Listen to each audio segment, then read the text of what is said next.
So, while everybody else is muted, I will be obnoxious. Welcome to the Outlaw Radio Network, where we don't give a rat's ass.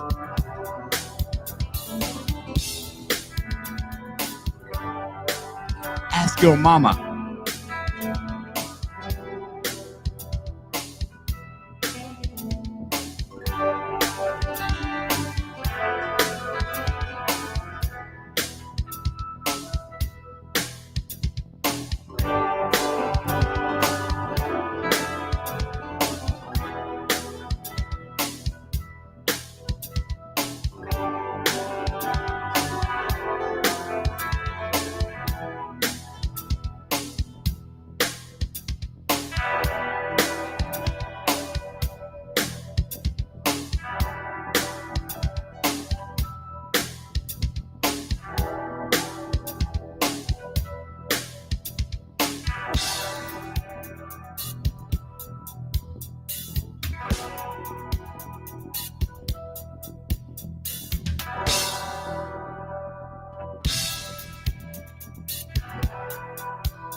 Outlaw Radio Network. This is Chicken banana. Outlaw. Chicken banana. Outlaw. Chicken banana.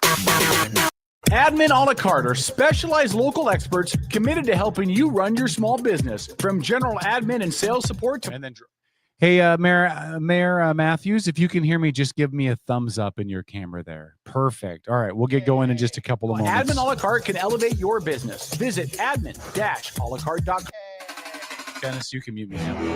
Never give in. Never give in. Never, never, never. In nothing, great or small, large or petty, never give in except to convictions of honor and good sense. Never yield to force. Never yield to the apparently overwhelming might of the enemy. You're listening to the Outlaw Radio Network. OutlawRadioNetwork.com. This country can't be knocked out with one punch. We get right back up again, and when we do, the world's going to hear the roar of our engines. But it ain't about how hard you hit. It's about how hard you can get hit and keep moving forward. How much you can take and keep moving forward. That's how winning is done. You do your work, and we will do our bit. Republic. I like the sentiment of it. It means people can live free, talk free, go or come, buy or sell, be drunk or sober, however they choose. This is the Outlaw Radio Network. Are you ready to be who you are? No poetry, just a straight answer. The government has deliberately sought to deceive the United States by false statements and expressions of hope for continued peace. We are men of the hood, marry now at your expense. But there's no both sides anymore. They're just trying to wreck our goddamn country. It's time for you younger guys to take over. You meant to be here tonight. This is your time. Their time is done. It's over. Screw them. This is your time. Now go out there and take it. If you guys don't start thinking as men, we're gonna have a lousy country. For the crimes of incitement to cause unrest, I declare to be an outlaw. I was all ready to start the show, and then Dennis found the sound effect button. Outlaw Radio Network. It is the 27th of July. I don't think there we go. Okay. It is 27th of July. Thanks for checking out the show. Paul will be in by video in hour number 2, I believe. We have the opportunity tonight to speak with the mayor of Bainbridge Island, Ashley Mathews. It is the first time we spoke to anybody who's been in that office, so I'm really excited to have her on. I'm excited to learn more about the city of Bainbridge and what they got going on up there and what she's doing as mayor. You know, she just took the office back in January, so she's new. She's getting her feet wet, and we'll talk with her in just a couple of moments. Before I do that, though, I have to give some props. So this weekend, as I do every final weekend in July, I'm tied into the folks in Silverdale at Whaling Days. And for the 8th consecutive year, I am the voice of your Whaling Days. I got to do all the stage emceeing and introducing the bands and sponsor tags and all that stuff. I'm not knocking nobody else, and I'm going to ask Mayor Mathews in a moment what they do on Bainbridge, because I honestly don't know. That might be like Whaling Days. But of all the local festivals I go to, Blackberry Festival, the one in Paulsbo, the one in Port Orchard, what is it, Fathoms of Fun, whatever that is. Yeah. I still think Whaling Days is the best out of all of them. It just feels really little community. It's very vendor heavy. The bands are always good. The beer garden is phenomenal, even though I don't drink beer. It's right on the waterfront. I'm not knocking what anybody else does. All the festivals down here are great. I'm really, and I don't even live in Silverdale, but I'm really partial to Whaling Days. Now, full disclosure. Do you know why Whaling Days is better? Why is Whaling Days better? Because Silverdale is unincorporated and there's less regulation. Oh God, I should have known. This gold moment brought to you by. In full disclaimer, they do put me on payroll to do the Whaling Days stuff, so I am getting paid to be there. But that's not why I'm saying what I'm saying. Like, the only thing Whaling Days is missing is rides. Like, I want carnival rides, and Gus, who's on the board, and I have talked every year. And regardless, like, Whaling Days was great. So I just want to give a shout out to Gus, and I wanted to give a shout out to the whole crew down there, all the peeps that are down there that put Whaling Days on. Tremendous success again this year. Thanks for letting me be a part of it. Thanks for having such a low bar for the guy that you put on your microphone on stage that I got to come out and hang out with y'all. It was a really good time. I'm looking forward to doing it next year. Also, next month is the Derby, the Outlaw Invitational. The 5th annual Outlaw Invitational return to the Kitsap Demolition Derby. We'll talk about that later in the show. Before we do that, though, I'm really excited. We're going to hop into our video line, and joining us from, I assume, somewhere in the beautiful island of Bainbridge is the one and only Mayor Ashley Mathews from Bainbridge Island. And Mayor Mathews, thanks so much for joining us. Welcome to the show. Oh, thank you so much for having me. Yep, I'm here on the south end of Bainbridge, Linwood Center. You look like you've got a beautiful view out back behind you, and look at that. Yeah, it's a little courtyard. Yeah, it's really pretty. I can't complain about good old Bainbridge. That's why I we love live Tom's Distillery here, but I think you might have a better backdrop than we do. Right? So. I know. I need a Tom's Distillery. I'd rather have that back there. You know, next time you want to come on the show, we'd love to have you in person too. Yes, I would love to get there in person next time. That means you have to have me back. That's right. Tom will introduce you to some of his wonderful beverages too. Good. What a way to work. Yeah, look at that. We're I'd working be happy to whip up a cocktail. We're working it in. Thank you. Mayor Mathews, so listen, I'm going to start with the softball question, right? I mean, you took over the office in January. You've only been there a little over 6 months. I would assume, I mean, you were deputy mayor for a while before, so it's not like you're new to city government, but you're still getting your feet wet in the new position. Yep. Talk a little bit about what you've learned in the job. What are you finding out in your community? What are you experiencing as the new mayor of Bainbridge? Yeah. So, well, it's been I've learned so much. Basically, you get to be an expert at lots of little things and know not a lot about them, like things you never thought you would learn about. My first big issue were crematoriums. So I got to learn crematoriums. Our funeral home here on the island wanted to, they don't have a crematorium attached to their facility, and they wanted to put a crematorium in one of the residential neighborhoods here. And so folks had a lot to say about that. And so I had to learn about crematoriums. And it was really fascinating learning things like, as far as things that come out and all the fumes and that sort of thing. It depends on things as obscure as whether or not you have a filling in your teeth or, what is part of the. But no, I'm getting morbid. So anyhow, I learned a lot about a lot of you're on a steep learning curve on some of this stuff. On a steep learning curve. And so it's been I really, really love it. It's like a job where nothing is ever the same. I came into it sort of like with a hippy dippy, my constituents know I'm always talking about love. So I'm the mayor of Bainbridge, yes, and you're not a love radio station. We're not on Delilah or something, but I believe in using the word of love in politics. And it's not usually a word you hear lots in politics.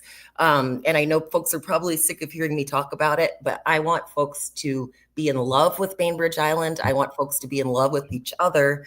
And I feel like if they love the place they're in, it will help to combat this sort of, I don't know what we would call it, like globalization of indifference and not loving your neighbor. So that's what I'm trying to bring back. I'm sorry to tell you, we missed about half of that because we had a little bit of a network thing. But listen, it's okay. Love. I totally support that idea, right? I mean, we've become such a compartmentalized society, right? Yep. And I'm gonna tell you something about me, Mayor, that I would not normally use as an example, but it illustrates my point. So I'm a single dude, right? Mm-hmm. I'm on a couple dating apps, and I'm amazed how many people on those apps are like, well, if you voted for this person, I have no desire to talk to you, or if you voted for this person, I don't even want to hear from you. Like swipe left, right? Exactly. And this is not a dating conversation, but we've become such a God, I only want to live in my echo chamber and hear from people who 100% agree with me. One of the things that impressed me about you before I even got to read up about you and learn about you is the guy that pointed us in your direction, which is Rick Eckert, who's on the Paulsville City Council. He's a conservative. He'll tell you that. I don't believe you're a Republican or a conservative. Are you, Mayor? No, I'm not. And yet you've got a conservative guy over in the Paulsville City Council. Like, you guys have really got to talk to the mayor on Bainbridge because she's straight up great people, and you'll have a great conversation with her. And I think that says a lot about you and your style. Can you talk about that a little bit? Thank you. Well, that you must be talking about my friend, Councilman Rick Eckert. Yes. And that to me, it is such an example of, right, we get so caught up into whatever groups we think we're supposed to be in. So a couple of years ago, Rick was on the school board, and he was basically painted as, I mean, I think folks were alluding to him maybe being in different white supremacist group. I mean, to the level of like things that are definitely not true. And if you were a person who didn't get to know folks, if you just take what people are saying and don't get to experience folks on your own, I might have not even gotten to meet somebody who's doing such great work for our community. I think it has to do with maybe how I was raised and where I come from. I'm originally from Brooklyn, New York, which is a big city, very diverse, the melting pot, lots of folks. And when I was 5 or 6, my parents moved us to upstate New York, to the country. And I was lived through, oh yeah, it was crazy. And I was the only person who looked like me. Most of the kids I met had never met a person of color. So it wasn't a matter of them being prejudiced or racist. They just didn't know. And so that was a difference of me, like something in me was like, just get to know people. And don't be, it's going to be scary. And, but get to know them. And if they say something wrong, that call them in, don't call them out. And to date, Rick has never said anything wrong. And he's like, he's just a good person. And I wish more folks, I think folks are getting to know that now, but I wish that more folks weren't just so caught up in the labels or what they hear people say. Yeah, Rick and I have both been accused of being a part of the KKK, and that same group that went after Rick proclaimed me as a Grand Master of the KKK, and I'm like, Grand Wizard. Grand Wizard. Yeah, I don't even have the right titles down. I never learned the handshake. I didn't realize there was a thing. And I'm a Democrat, so yeah, and you're not. And the things that's one day we are really going to have, or hopefully not, but there could be a real KKK person, and when we get to that point, if we've been calling everyone who is really an ally, fake KKK, what are we going to do then? So yeah, exactly. Hey, that's a good question. You talked a little bit about the issue with the crematorium, and just kind of on an overview, right? As a mayor and as somebody who's been in city government for a little while, how do you balance that argument, right, between we need this in our community, and then the people that are like, well, we do, but not in my backyard. Like, how do you balance the two of those when you need it, but where you need to put it, the people are like, well, but not here. So it's basically the same for so many things here on Bainbridge. Housing, we're going through what's called the comprehensive plan update. Most cities here, all cities in Washington we operate under the Growth Management Act, which says that they dictate certain numbers of folks that we have to be willing and able to provide housing for. And so right now we're dealing with the reality that we have to provide housing for a couple thousand people that the whole island's like, oh, we are for affordable housing, but just not here. And so that was similar with the crematorium, except for the fact with that issue, to me, we have had our funeral home here on the island that is a great business and has operated for a really long time, but they've never had a crematorium. So it was sort of like they've done okay. They are surviving without it. Let's figure a place that they can put it that's better for their company, which was not this residential neighborhood. So we'll probably deal with it down the road, but in this case, it was an easy choice. What are the challenges facing Bainbridge? You guys are unique in the sense that, you're an island, right? Bremerton every once in a while talks about annexing and kind of growing city boundaries a little bit if it makes sense to them to do so, Port Orchard, Paulsbo, whatever. But you guys don't really have the ability to expand your boundaries at all. What are the challenges that face you guys, and how are you leading the city to address them? So our biggest challenge is water. We're an island, and so we are one single source aquifer. So we're pretty limited on water. And we're pretty limited on, there's no way we can expand out, and actually land is coming, we're probably shrinking. So that's our main challenge, is balancing the growth targets and of the state and our own desires to provide housing. 70% of our city employees don't live here because we have a real, that's sort of an assumption, saying that the only reason people don't live here is because they can't afford here. There are lots of smart people who choose to live out in, have some land out in Poulsbo or live out in Kingston. That's their choice. But there are definitely a few who would choose to live here who can't afford to. And so there are those issues that we just really need to work on. So like affordable housing. We also have the issue of, limited water resources. But then we also have the issue of, I love it, it's one of my favorite things, but like everyone is an expert on something. So it's really good to get like feedback, and I can get really great advice, but sometimes it's, everyone's idea is the best idea. So it's just really working with personalities. It's kind of whittling through all the input to figure out what the right thing is, regardless of how right everybody thinks they might be. Exactly. And our job is to listen. Like that to me is one of, I'm a member of a 7-person council, and we get lots of emails every day, and folks emails about all kinds of issues. And when I first started this job, one of my goals, and I pretty much have stuck to it, is to respond to every single person's email. And it's really helpful. It surprises a lot of people sometimes. They're like, I can't believe you actually responded. But it's one way that I can really like feel the pulse of what's going on, is by, our biggest issue recently was flamingos.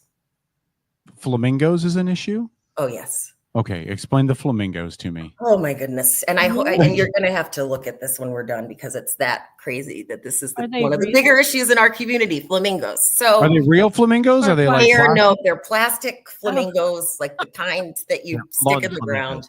Yeah. Okay. So around high school graduation, we have a roundabout. That's like a main roundabout on High School Road. And some high schoolers, as a joke, just as a little end of year prank, filled the roundabout with all of these flamingos. And they were cute. It's funny, and all kinds of opinions. Some people love the flamingos. We're getting a lot of C-click fixes, which are like our emails to ask to do stuff, that were people complaining about them, some party poopers. And so, but what ended up happening was our public works director, great guy, he responded by, I don't know if it was someone in public works, put up these signs in the roundabout that are fairly large, like, maybe a foot wide or so. And it says, signs in the roundabout prohibited. And then like quotes the RCW. So folks, it just turned into a battle. So we took all the flamingos and he brought them down to Public Works, and then the flamingo owner had to come get them out of, flamingo jail. Flamingo jail, and was warned that he wouldn't be giving them back the next time. And so the whole community started this like flamingo uprising, like signs everywhere, like don't take our flamingos and block you. And I mean, like all kinds of things and then we had our 4th of July parade, and there was a whole flamingo contingent. And we were just, it was really, even 4th of July, because we have a fireworks ban here. And it was like the most fireworks I've heard in years. And so we were laughing after. I was like, it's just a civil disobedience year. It started with the flamingos, people are just. Well, look, you go to Seattle and people are taking to the streets and defacing the Jackson Federal Building, which is where I work in my day job. And in Bainbridge, they're putting up plastic flamingos. Okay. They're putting up flamingos. So that was, And folks are here, we were talking about that the other day. Funny, there's a big intersection here by the ferry, and that's where a lot of the they have the our Indivisible or groups have their protests and gather and all that. And I always laugh because I moved here from New York City, and the difference of protesting and stuff. And I watched them wait for the light to cross. And I was like, okay. You know you're not in New York anymore. That's exactly. for sure. I'm gonna ask. Okay, you know what the vision is of Bainbridge from everybody else down here in the back 40 rest of the county, right? Mhm. Like, oh, it's Oh my gosh. Bainbridge, a little uppity. You know, they got to have their caviar. Like, I get on the ferry going to Bainbridge and somebody's handing out cigars. There's a band playing on the deck. You know, it's Bainbridge. They feel like they're better than the rest of us. They're, you know, hoity-toity. What's the real Bainbridge? So the real Bainbridge actually was like an agricultural, if you think historically, it was actually an agricultural, like hippie artist community. It was really because they were a lot of the indigenous, a lot of the Filipino, the Japanese, and the Indopino influences. It was really not what people perceive it as. And somehow over the 90s and that, like, it started getting to that point. It's one of my goals, and I see it changing. It's like even in our interactions with the rest of the state, and even are doing this Waseli program that we'll talk about.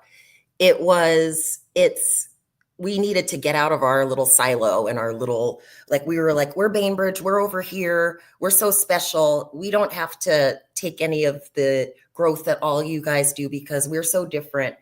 And one of my main goals was to stop that. So if those who see me out in the community, I'm often not on Bainbridge. I do, as it's intentional to try to attend most events that my colleagues are holding. I didn't make it to Whaling Days. I'm sorry, Commissioner Walters, but try to get off the island so folks see us, getting out and interacting, because we are one Kitsap, we are one community. And until we start acting like that, we're not all going to succeed the way that I know we can if we really come together. So I did meet Commissioner Walters for the first time on Friday and got her business card. She's agreed to come on. So I'm going to hand that stuff over to Lori so Lori can get her booked. And she's great. Yeah. Yeah. She seemed really nice. I only got to talk to her for a couple of minutes, but I think tell me if you agree, Mayor. I feel like if we strip the labels off, the Republican, Democrat, liberal, conservative, all that, we just strip the labels off. We have a lot of really good people out here that want to serve the community. And maybe the way in which they do it is different, or their political leanings, more government, less government, whatever.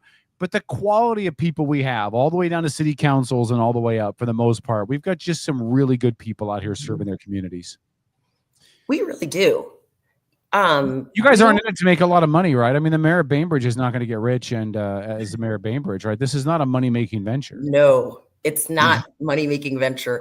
Most of us come into this. I'm hoping that there definitely are a few sociopaths, amongst us, but most people come into this because they want to either help people, or they see, in my case, local government is where you can, I think, affect the most change and really influence your community. But it's just in thinking of, I'll use an example. I did this program, Waseli, which was the Washington Collaborative Leadership Elected Program. And it was the last almost year. And they took 38 elected officials from around the state of Washington and put us in a group. And we met different cities around the course of the year. So we'd be in Spokane or Tri-Cities or Everett, all different places. And mostly mayors. And so we all got to really know each other well. And we got to really know each other's cities, and we're working together, and we're, going out to dinners and interacting. And we got back, we got back from one of the sessions, or they were 3-day things. And I was watching TVW and watching one of the legislators on the floor who had been in this group with me.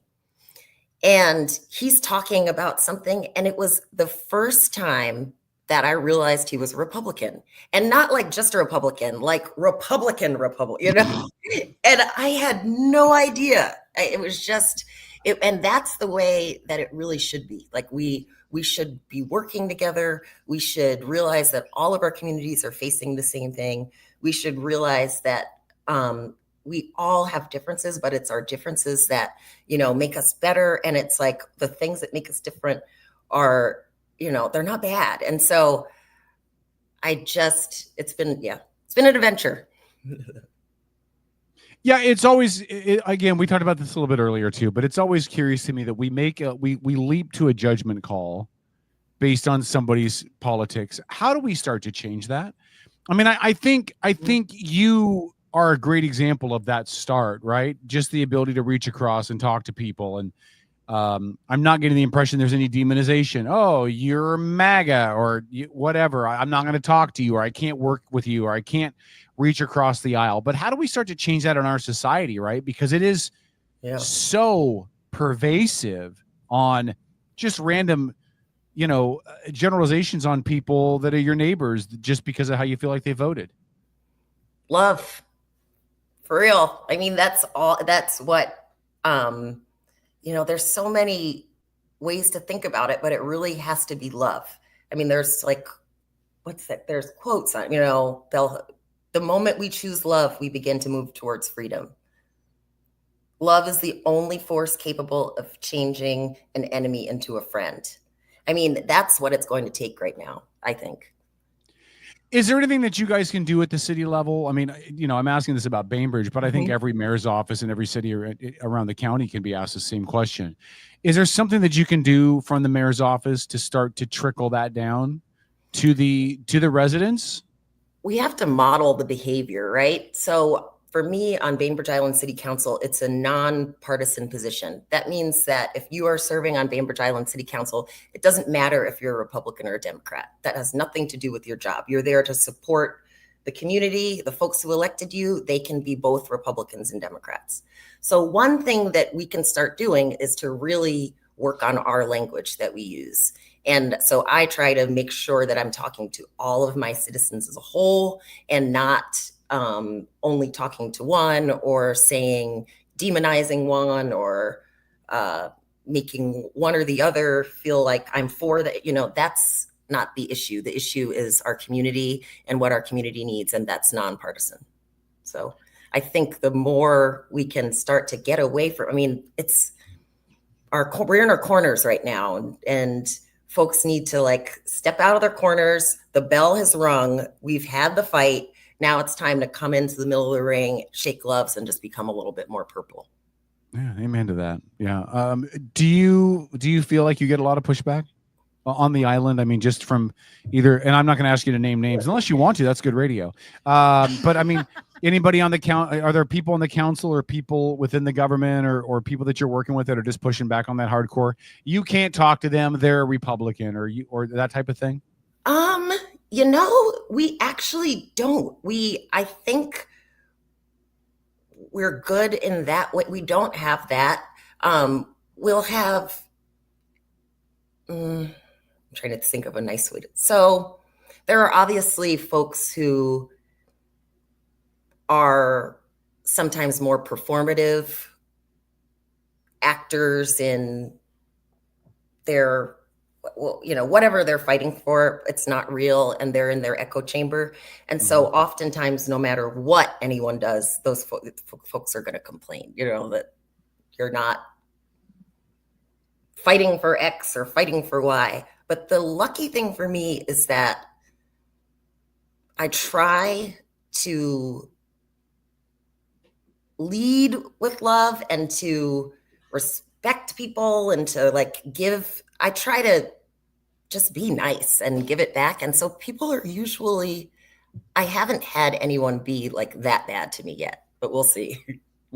Give it time. Give it time. Hey, she's aware. She said yeah. She said yeah. Yes, exactly. That's self-aware. I mean, and not that bad. I think maybe I was on our planning commission for a few years, and so got, a little thicker skin with folks writing articles or whatever. And so it's okay, I can handle that. Is it true? No. Am I this? No. And so I feel like if I listen to that, it gets me off my game. And sometimes, you know, the folks who don't want people to get along and they don't want people to connect, they probably get a little mad because I think I'm being effective. My goal is to build bridges. And so that's what I'm trying to do. Again, we're talking with Ashley Mathews. She's the mayor of Bainbridge Island, joining us for a little bit here on Outlaw. You mentioned bridge. I would be amiss if I didn't ask this question. Everybody keeps saying we need to build a bridge from Bainbridge to Seattle. That's like the conversation people keep talking about in here. We need a bridge. Can we build a bridge? Can we get rid of the ferry? Can we have a bridge? That is not reasonable. I think it's ridiculous. It's not reasonable. From an I think it's engineering ridiculous, standpoint. but I'm going to ask anyway, because if I don't ask, people will say, you didn't ask it a hard question. So, Mayor, do we need a bridge? We don't need a bridge. It's not happening. What we need a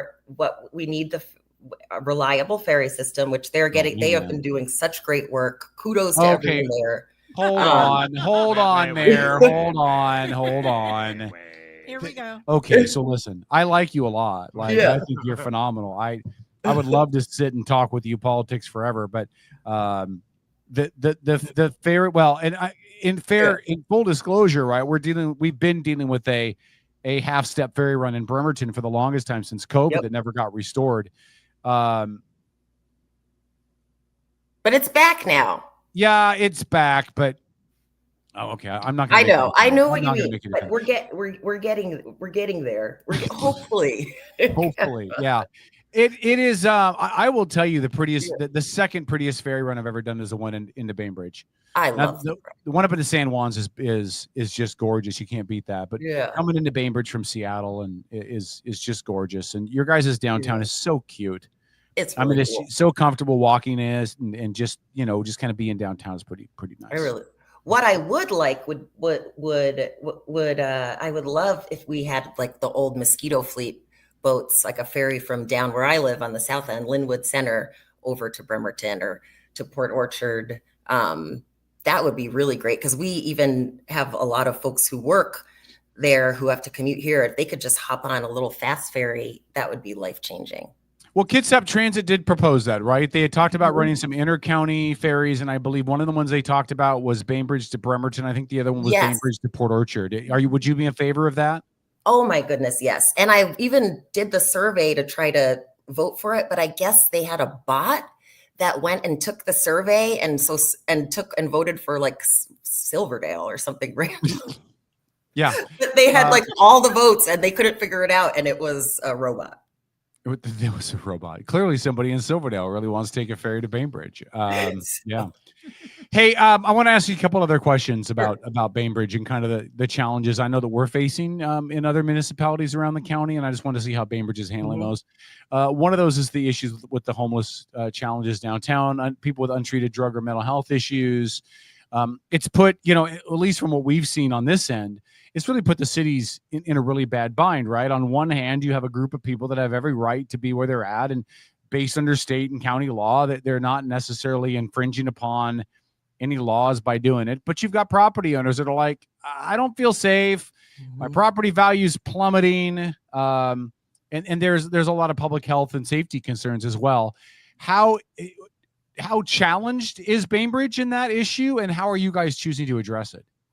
So this has been really one of the more meaningful things I've gotten to work on in the last couple of years, but I'm part of a group, and it's another way we're getting out of our silos, because this isn't a local issue. It's a regional issue, and it probably needs to be handled that way. And so we have an intergovernmental group with ourselves, Polsbo, the commissioners, and we get together and we're working on figuring out where to put recovery housing and things like that. So right now we're noticing that a lot of folks sleep in parking lots and Safeway and in Walmart, and there's a whole almost housing structure in there, because if you don't know the proper person to park your RV, you can't park there, and it's just all kinds of things are going on. And so we have been talking collectively, about things like safe parking or urban rest stops, or even, that North Kitsap, if you want to get into treatment, if you were on Bainbridge, you would have to go all the way to Port Orchard or, it's just, we need to make doing the right thing and healing just as accessible as getting drugs. And so we're working on it. Our community, we have historically, we used to have our liveaboards on the water, our open water marina, which is a little different. And there was a time when they were changing the rules with that. And so many of the liveaboards moved from the water into our woods. They're there. They're there by choice. They are members of our community, singing the choirs, not messing with anyone. So but then, I go to Bremerton and see what Mayor Wheeler's dealing with there. And it's like out of a movie, it's so different. And so I don't know how you get from there to here. It's like, whoa, what happened? And how do you fix it? And what's our collective responsibility in helping? There are a lot of folks have been migrating. So a lot of folks been talking about the migration of our homeless residents they're moving north to Poulsbo and on to Clear Creek, and so it's an issue that is really, the chickens are coming home to roost more. And so we need to, as a community, help get folks off of our streets. Yeah. And are there any shelter resources on Bainbridge? Yes, we do. So we have Kitsap Homes of Compassion and a couple of the others, and we have some domestic violence type, just things, but we don't have, and we have our cold weather shelter, but we don't have any sort of like large scale shelter. But it's a conversation that it's one that we have to have here. Our helpline house, which is like our food bank, they are just sold out every week. I mean, we have the need. It's just, there's the stigma attached here to folks wanting to ask for help. But it's also a love question, Yeah. One thing we've heard in other municipalities, and again, Mayor, I apologize, right? I'm not plugged in very well to Bainbridge, right? I mean, I'm all the way on the south end of the county, and it's a long drive, and that bridge scares me. I'm afraid of heights. But I used to work on Bainbridge a lot. But back in a different life when I was in the trades and before I opened the distillery. I used to do tons of work up on Bainbridge. That's cool. Yeah, Did you have to take? Oh, sorry. The thing is, like, from the time that I used to do it was the early 2000s, maybe 05, 06 at the latest. So I mean, it's a very different time from then to now. Back when he was using AOL email. Yeah. Wow, really? You've got mail. Yep. I gave away my name. I'm 46. I'll be 47 soon, but my name was Truly Fat, PHAT, Truly Fat at AOL.com. And I gave it away. And to this day, I'm always like, why did I give away Truly Fat? You should have kept that. That's a good one. That's like a vanity license plate, right? Exactly. Once you get it, you should never give it up. Never. Seahawk plates, I just will never give up because I don't ever want to have to get in line to get them again. Nope, exactly. So yeah, and then the other thing I wanted to ask about is just budgeting stuff, right? I mean, obviously, the budgets are tight, right? The taxes increase, but it doesn't feel like it's enough. The city obviously has to follow county and state mandates, which again puts more financial onus on the county to be in compliance. On top of that, we've got all this federal stuff going on with Trump and tariffs and all that other stuff that again is going to increase costs of things at the city, state, county levels, right? How are you guys doing budgetarily, and how are you addressing some of the stuff that's really out of your control, whether that be state or federal? So thankfully, thanks to our city manager and our director of finance and everyone here, we had a balanced budget. We are okay. Like it's tough out there. We had to tighten our belts on a lot of things. We're down a public safety officer, who I'd really like to replace and hire back. So there was some tightening. We had some federal dollars that we were concerned about, but everything, knock on wood, we are okay. Just not able to do everything we want, obviously. But we've made some choices, like we've talked about, if we need to look at paid parking or things like that. And we've said, no, those are things that we're not going to do at this time, or, increasing our sales tax, or, we're going to try. It's hard for everyone right now, I think. And so a lot of times people say, oh, it's only a little bit more. Well, that little bit more can be like the thing that's the straw that breaks the camel's back for someone. So we're just trying to roll lean and light, and just like everyone I think is doing in their personal lives. Oh, she doesn't sound like a Democrat, though, does she? She sounds amazing. I'm not picking on you, but you know me. I know you. If anybody mentions anything about left or right, you go on this gold kick and won't shut your mouth. Smaller government. He's a libertarian mayor, so he still believes in unicorns and giant pandas. Well, so he believes in I do. mermaids. Yeah. Common sense first, but whatever. Mayor, one last question for you, and then we really do need to have you on again. I'd like to continue this on kind of a semi-regular basis. One, because I need to learn more about my neighbors to the north, and I don't mean Canada, but also because I think this is a great conversation to have, and I think the idea of love and omitting that R or D next to somebody's name and getting to know them and communicating with them as people and not as political adversaries. Like, I love that message. I think we 100% need more of that. I think it's really sad, by the way, that, and I'm going to pick on Republicans, but I could say the exact same thing about Democrats. The same Republicans that scream, "Don't judge me because I'm a Republican," are the same ones judging people for being Democrats and vice versa. So I really feel like there's a whole lot to be gained by, dropping your swords for a little bit and sitting down and just having a conversation and a coffee with somebody and getting to know them as who they are and not what title goes with their name.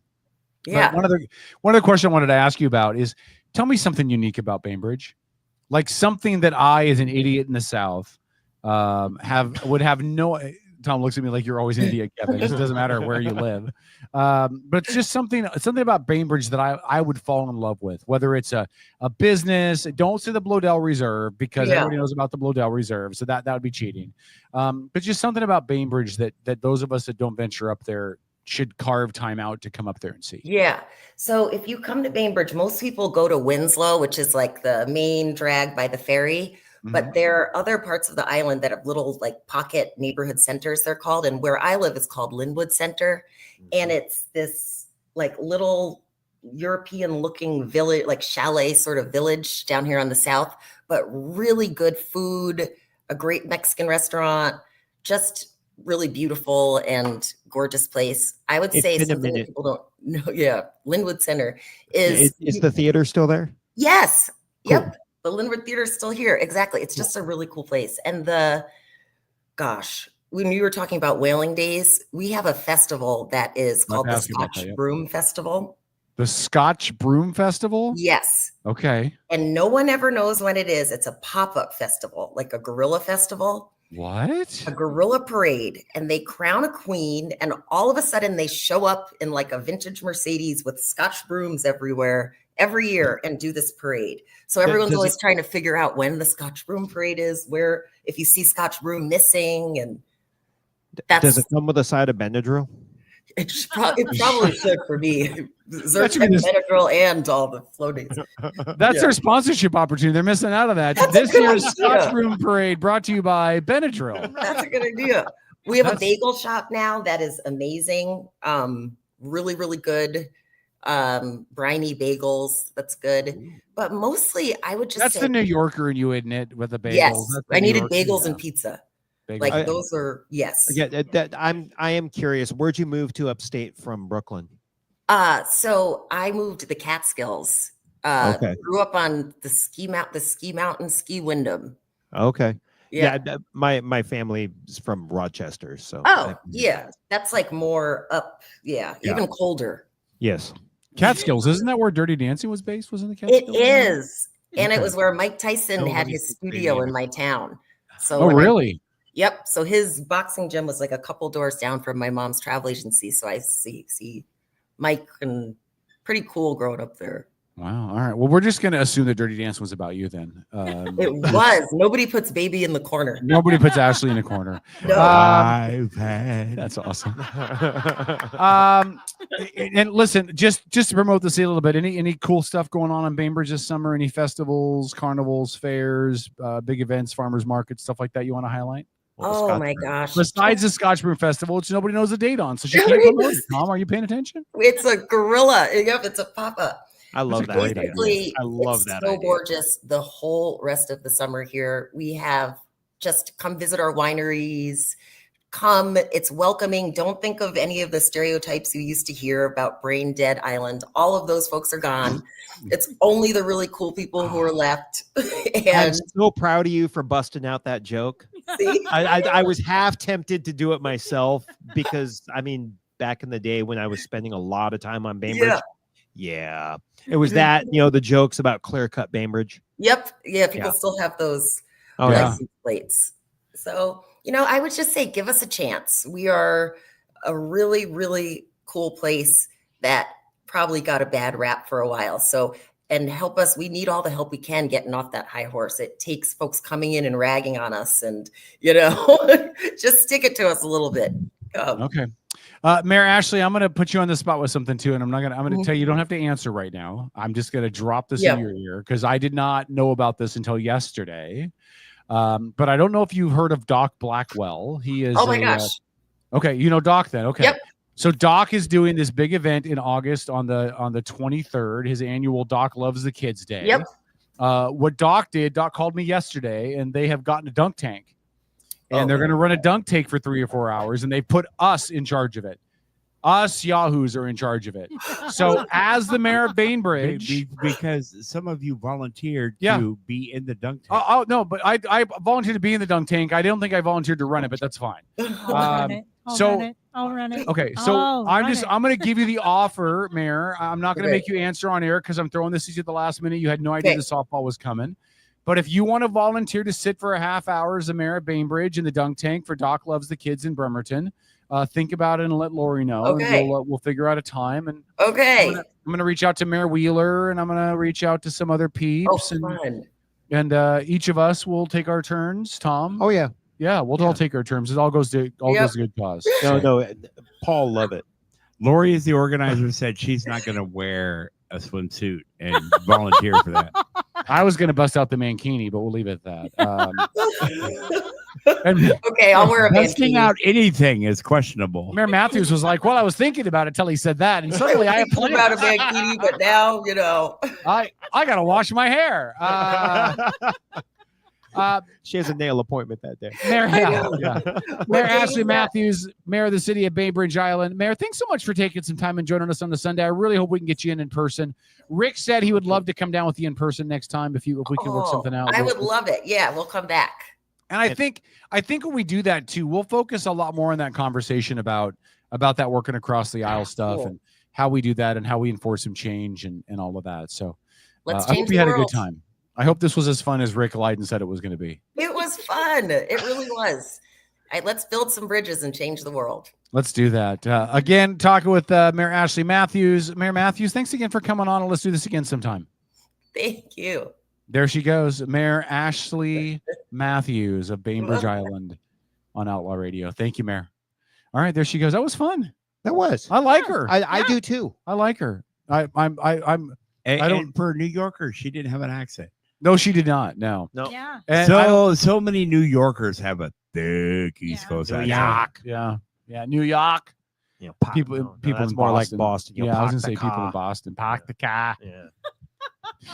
If I had a Boston accent, I'd throw myself off that Agate Pass Bridge. There was a I reason shouldn't make Mark hold on. Wahlberg got booked into the perfect storm. I shouldn't make those jokes.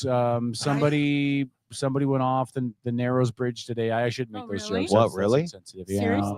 Yeah. I had not heard about that. Russell Johnson, the professor from Gilligan's Island, lived on Bainbridge. Yeah, Dennis has a story about that. Kevin Nelson's his former morning radio personality. Charlie Brown lived on Bainbridge. Oh, that's Nancy right. said she's awesome. Yeah, listen, okay, let me say two things that people are thinking. thing number one is she could be blowing sunshine, right? She could be like, I'm going to love everybody and say I'm a Democrat and I love everybody, and in the background not exhibit that, right? That's not the impression I get, but people could say that, right? So that's the first thing. I got a very genuine vibe off. I did too. That was the second thing I was going to say. I Yeah. feel like she's legit, right? I feel like she's for real. That's really who she's going to be. Yep. And we hear from Rick about how they talk and they get along great, and they're not political allies, right? They're on different sides of that political fence. But they are political allies. Well, because no, I meant- both. Yeah, no, I mean, you're right. Yeah. They're on different sides of the fence, but Yeah. they do take an attitude of ally, just because that's how we're gonna get shit done. Yeah, Rick said Ashley's great. I would not have steered you or her wrong. I know you wouldn't have, Rick. I love you, and I have a lot of respect and trust in you. I hope. Like, here's what I hope. Sorry, Bainbridge. I hope she's not your mayor for very long.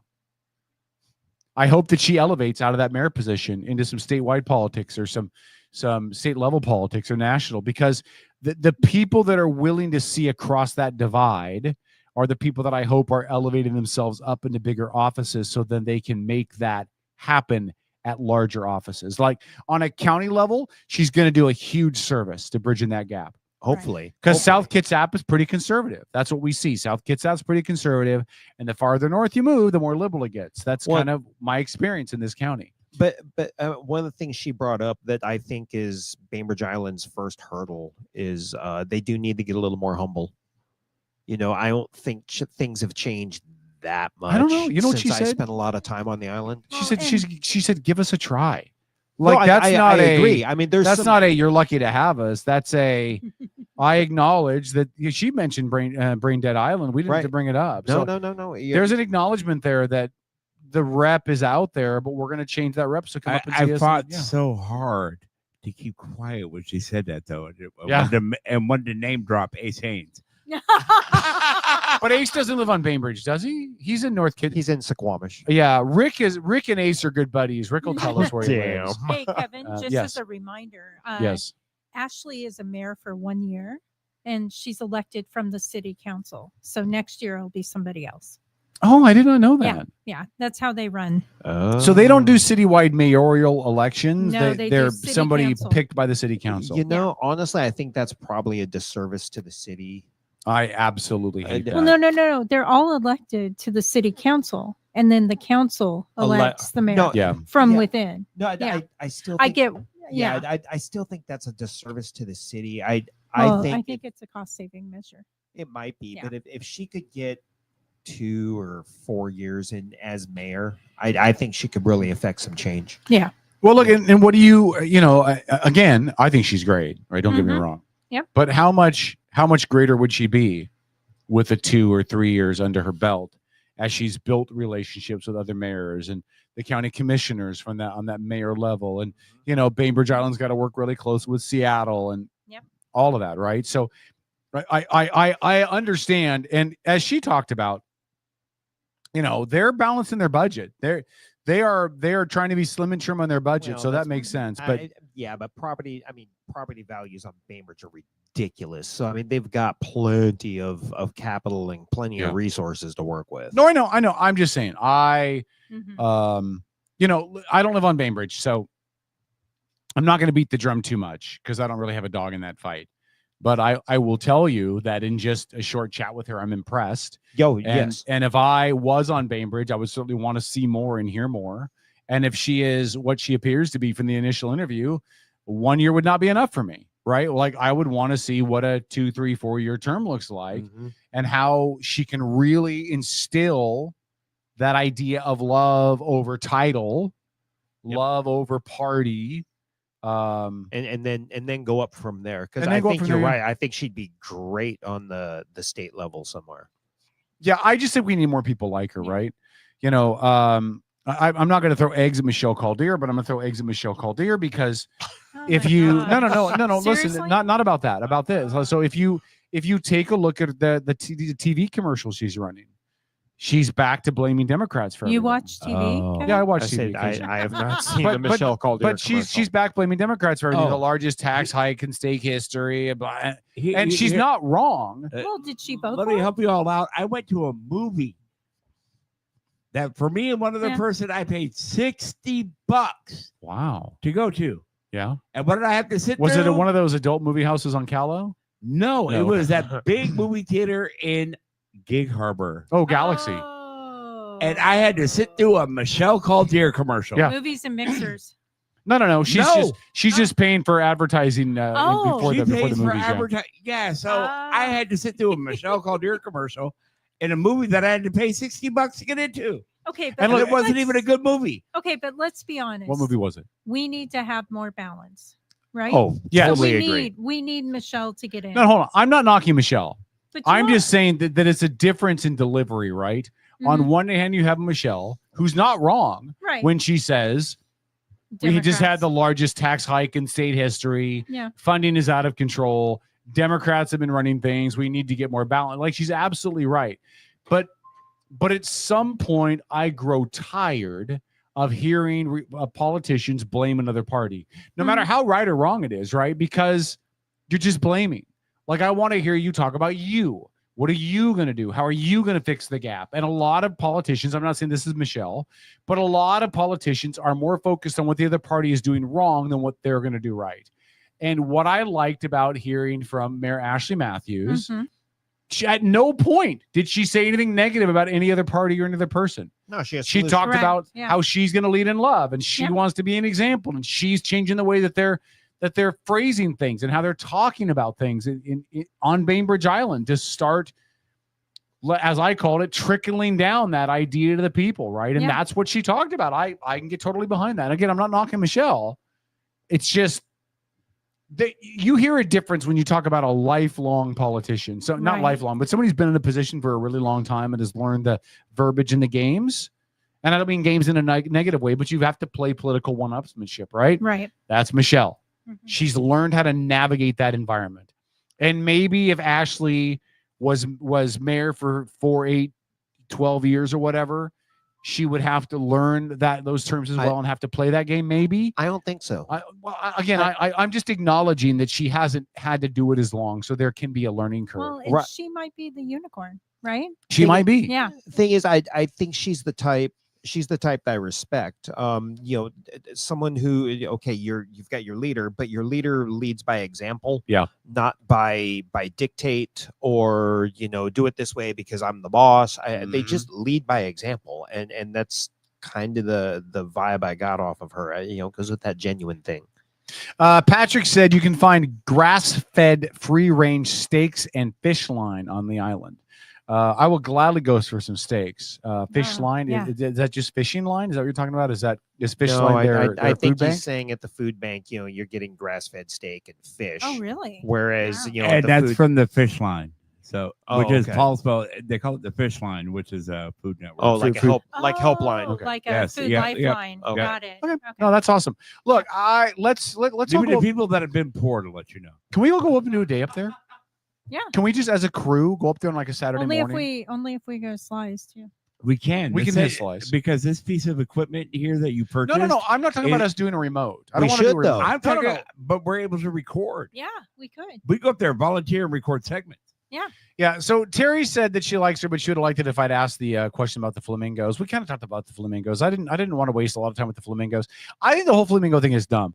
Like, if they I want think to it's put funny. flamingos in the roundabouts, more power to them. I think it's I funny. went to Stanwood High School, and they had a tradition at Stanwood High School. Lori knows what I'm talking about. Yep. They had a viaduct downtown. Yep. And the viaduct was a 2-lane road viaduct right on the edge of town, right across the railroad tracks. And the seniors would sneak down there every year and they would spray paint their names on the viaduct. Yep. I mean, it was totally vandalism, and the city ignored it and let it happen because it was tradition. I went up to Stanwood last summer and there were no names spray painted on the viaduct. No, not even last weekend. No, because when I was there. they can't promote vandalism. No, that's why so we're trying dumb. to cancel Halloween. If they want to put up flamingos in every roundabout, God bless it, more power to them. And I'm not knocking Bainbridge because you'll find this in every single town. Well, but Port Orchard- please kindly pull your heads out of your asses and let the kids be kids. The seniors are graduating. Yep. Let them throw some pink plastic flamingos. And if somebody comes to your town and says, "What's up with the flamingos? Those are stupid," your response would be, "Yeah, our graduating seniors, rather than out drinking and smoking and doing drugs, are putting up plastic flamingos. Sue us." In Port Orchard, those would be targets. Well, so that's true. Not wrong. Yeah, but in Port For Orchard, vehicles. at the roundabout by the bowling alley, Yeah. there used to be a fountain in the middle of that, and so the seniors would go and dump dish soap in the fountain, and you would have a world of bubbles. That's great. Yeah. Okay, here's the but- deal. But they took the fountain out. Here's the deal. because, you know, Here's what we're going to propose. Here's what I'm going to propose. We're not going to do a remote because with the downside to doing a remote, guys, right, is that we have to set up shop somewhere. We have to be plugged into power, or we've got to be somewhere, you know, where we're set up, right? So my idea is we go out together, all of us as a crew. We run some video out there. We throw up occasional little video bits on our Facebook page, and we all just go wander and explore Bainbridge. We spend like a good day exploring Bainbridge. We go to Linwood Center. We go downtown near the ferries. We go stand outside of the crematorium and see if we smell anything funky. Barbecue. You know, whatever. I barbecue. And we just spend a day out there. And we'll invite Rick to go with us. If some listeners want to join us, more power to them. Yeah. We'll just go spend a day just meandering around Bainbridge. And maybe we'll do this in a whole bunch of different places around the county Can throughout we the go year. take pictures at the trolls? There are trolls on Yeah, Bainbridge, right? let's go to the trolls. Is there trolls or a troll? No, there are trolls. Trolls. Well, if we take There's Paul, a there'll be map. another one. Well, I have a good question for you to ask, Paul. Yeah. If no one in a cemetery ever died in that cemetery, how is it haunted? That's a great question. Joanna just asked if she missed Ashley. You literally just missed Ashley. However, guess what, Joanna? It'll be on outlawradionetwork.com. It'll also be on our Facebook page. And YouTube. And YouTube. So you can always go back and check it out. She was great, though. And I do make want to sure have you her on give us again. a like and subscribe. Yes. So we've talked to the mayor of Paulsbo, right? Didn't we do that a couple weeks ago? The mayor of Paulsbo? Yeah. Becky? Did we talk to Becky? I don't know. No. We're up on bumper break though. Oh, okay. Bumper breaking this. We haven't talked to Becky, No, or we were gonna talk to Becky. Yeah, Something changed. Yeah, something I just don't happened. recall what. Oh, we had Becky booked, and we had to. Okay, all right. Yeah. We talked to Greg Wheeler. We're in negotiations clearly with Becky up in Paulsbo. We need to get Rob Patonsu. Is he still the mayor of Port Orchard? Is Rob Patonsu still the mayor of Port Orchard? I That's believe so. hilarious. All of us live in. I don't live in Port Orchard, man. I live in unincorporated. city limits. You live in Port Okay, Orchard, Kevin. you have to drive into Port Orchard to go anywhere. I know. Right. So you might Out as of well my live in Port neighborhood. Orchard. Out Yeah, of my Rob Patonsu. neighborhood, and then I'm in Port Orchard. Yeah. The trouble is though, if you don't live within city limits, you don't get to vote for. Yeah, you that don't get position. information. Yeah, I don't get to either. vote for her. Hell, I own a business in the city of Port Orchard, and I don't get to vote in Port Orchard. Yeah, I feel like I should be able to vote for Bremerton mayor because I own a house in the property in the city. Oh, yeah. Right, but it's Yeah. not your You residence. don't? It's not my resident. No, because I don't live there. I live in that's right. in unincorporated Kitsap County out near Port Orchard. Yeah, I mean, it's But I basically own- the same thing as but me I- owning a business in Port Orchard. But I think if you own a business or own a home, you should be able to vote there, whether you live there or not. I Like you have a agree. vested interest. I agree. You have a vested interest in your schools Yeah, and your but then you- property taxes and the sidewalks and public safety and All of it. I agree. yeah. But then you have people who can vote in multiple locations. Who cares? I do. I want to vote They're for stuff that diluting- helps Diluting me. my vote. You're diluting my vote. I'm not diluting your vote. You get Yeah. one vote in Port Orchard. I would No. get one vote in Port Orchard. Bremerton. No, I'm but in no, okay. Bremerton. Bremerton. Yeah. You'd get a vote in Bremerton. I would get a vote in Bremerton. I'm not diluting your vote, Yeah, but you don't live there. but I own property there. I own a house there. I pay property taxes there. Yeah, the politics. No affect it. taxation without representation. I mean, hell, That's your problem. I spend more time at my business than I do at my home. and Yeah, my exactly. home's out in the county. Oh, Yeah. you're in the county. You're not. Yeah, Oh. yeah, but I don't get to say so in Port Orchard dealings. You know, I think if your address or your zip code reflects the city that you can't vote for because you're unincorporated, I think you should be allowed to vote for it. Well, here's the deal. I don't get to vote in Port Orchard because you're at the top of the hill, Right. Yeah. and you're in Bremerton city limits. Yeah. I'm at the bottom of the hill, and I'm in unincorporated Actually, Kitsap County. Actually, everybody on the hill except for my neighborhood and the one above me is Port Orchard. Is it? Okay. We are the only. But you're two not city neighborhoods- limits, right? Yeah, we're considered Bremerton. No, but city the other limits. people that are up there that are Port Orchard, they're not city limits, No, right? they're They're not. unincorporated. No. Yeah. Yeah, they're unincorporated. So I'm at the bottom of the hill. I'm in unincorporated. Here's the deal. I won't shop in Port Orchard. Really? No, no, I'm not downtown. Why? I'll shop at Walmart because it's close and it's cheap, but I prefer to shop at Winco in Bremerton. And if I have no say in what happens in Port Orchard, I'm not going to go shop downtown. It doesn't, I mean, no offense to you. Like, I'll shop at Black Ring Spirits because you're a specialty. You're a niche business. You're a one of a kind business. Well, there's lots of those around here. Yeah. And I'll shop at some of them. Yeah. But it costs more for me to shop in Port Orchard than it does for me to shop in Bremerton or Silverdale. Why? I don't know why. Oh, really? Because I go to Papa Murphy's in Port Orchard. I come here. Yeah. Get my Mexican food upstairs. Yeah, the Mexican food upstairs is great. Yeah, but again, hold on. The Mexican food upstairs is a niche business. Niche, yeah. Niche, whatever. What are you, French? niche businesses are reserved for this because when you shop at a niche business, like Black Ring Spirits, yeah.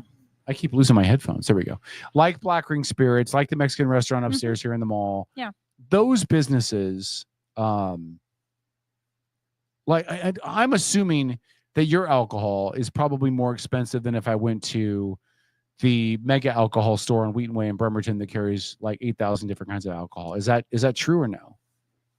Depends what you're getting. Yeah, it depends on what you're getting. Yeah. I mean, having a conversation and comparing like a craft distillery to commercial distilleries, just that conversation is really hard to have. Okay, all right, right. So I expect. Let me say this: I expect to pay more if I go to a local business than if I go to a chain. Yeah. Well, yes, you will. I expect to pay more if I go to a local mom and pop pizza shop, like the one that used to be in this mall that did really good pizza, but they're not here anymore because none of you bastards gave them your business and they couldn't survive. I expect to pay more for their pizzas than I do for Domino's. Well, Domino's is cardboard. Well, I'm just saying Domino's is a chain. I wasn't picking on Domino's for any reason other than the fact that Domino's. All right, let's take a break. Let's take a break. When we come back, we'll get into some national stuff because there's a lot to talk about nationally, and we didn't get to any of it last week. So we're going to rapid fire some stuff. Paul might be calling in, maybe someday, maybe I might not. unmute him. Yeah, we might even unmute him. I don't know. All right. Outlaw Radio, 1 hour down, 5 hours to go. No. Not The Whaling Days edition. 3 hours. 3 hours to go. Perfect. 2 hours. You just heard Lori. 2 hours to go. Back after this. Outlaw Radio. Lori has obviously found the hookers and blow. I thought Lori could math.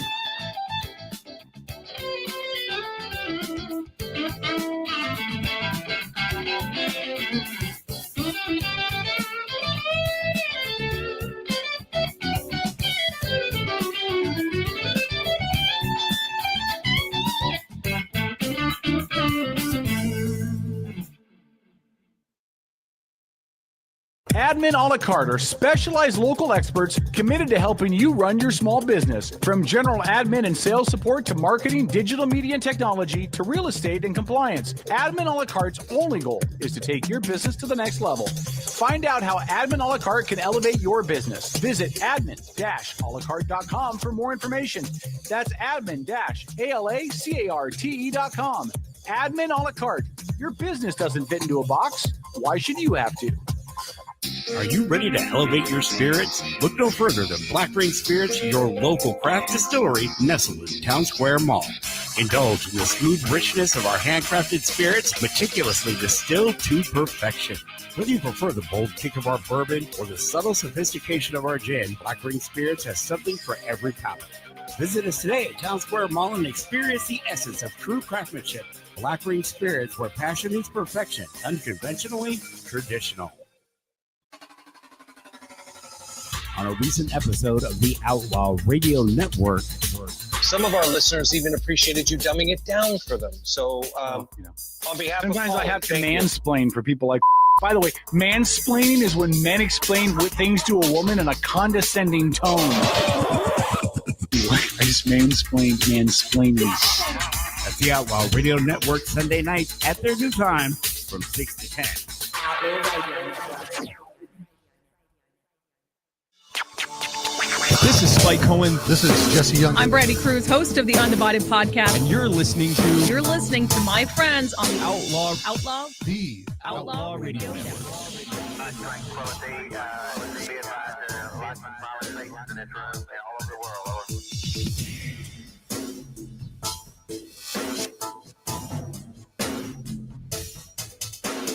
All right, Outlaw Radio, hour number 2 is underway. Thanks again to Ashley Mathews, mayor of Bainbridge Island. Everybody else left. So yeah, everybody left. us. Rick said she was a fan of the show, so I want to find out from Rick after this when he talks to her about what she thought and if she had a good time and if she thought we were fun and all that good stuff, and if she really wants to come back on again, that'd be fun. But yeah, we will have her on again. We do want to, if you know any of the mayors, I want you to let them know. We'd love to do like a comprehensive panel, right? I'd love to get at least the four mayors on, because Kingston doesn't have a mayor, right? Kingston's not a city, is it? I don't know. Is Kingston like Silverdale, where it's like unincorporated? Rick will let us know in the chat. But I think yeah, we'll wait for Rick to let me know. Handy Baxter said we still need a yarn day. What is yarn day? Do you know what yarn day is, Lori? I do not. I don't know what yarn day is. If it's a day for you guys to knit with yarn, yeah, I'm tapping out. Oh yeah. There will be no yarn days for me.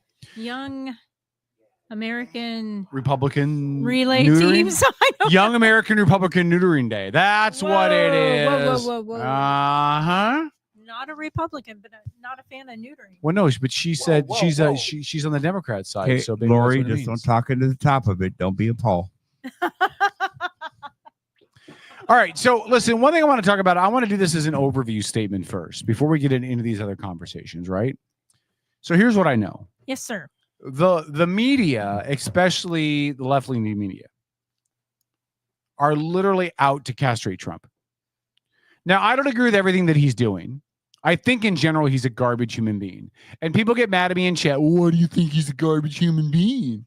Well, if I have to explain that to you, you're not paying attention. And I'm not going to reach you. Now, I still voted for him. But he's still a garbage human being, regardless. He's just as much garbage as any other big politician. Yeah, exactly. Biden or Cruz or DeSantis or Clinton or Obama or I mean, just go through the list. Yeah. I want to be rational, right? Like I think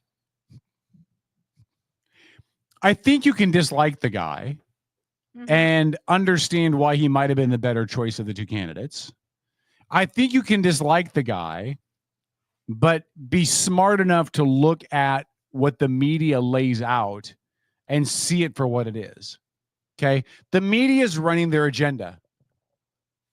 Well, of course. I mean, okay, they want to about sell Trump, advertising. about Gaza. Listen, I was listening to CNN on the way in because I usually try to listen to CNN when I come in just to hear what they're talking about before I do this show.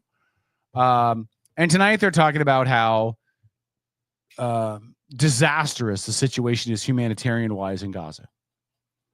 That's not great. Children are malnourished. They're losing, different camps, 10, 15, 20 people a day due to hunger and malnourishment. Like, it's a serious issue, right? Mm-hmm. But the problem is the media sells this as poor Gaza. Poor Gaza. I would agree, poor Gaza. I would also agree, poor Israel. Yes. That is still trying to get people back that are still being held hostage. And you cannot hold innocent people hostage and then claim to be a victim. You just can't.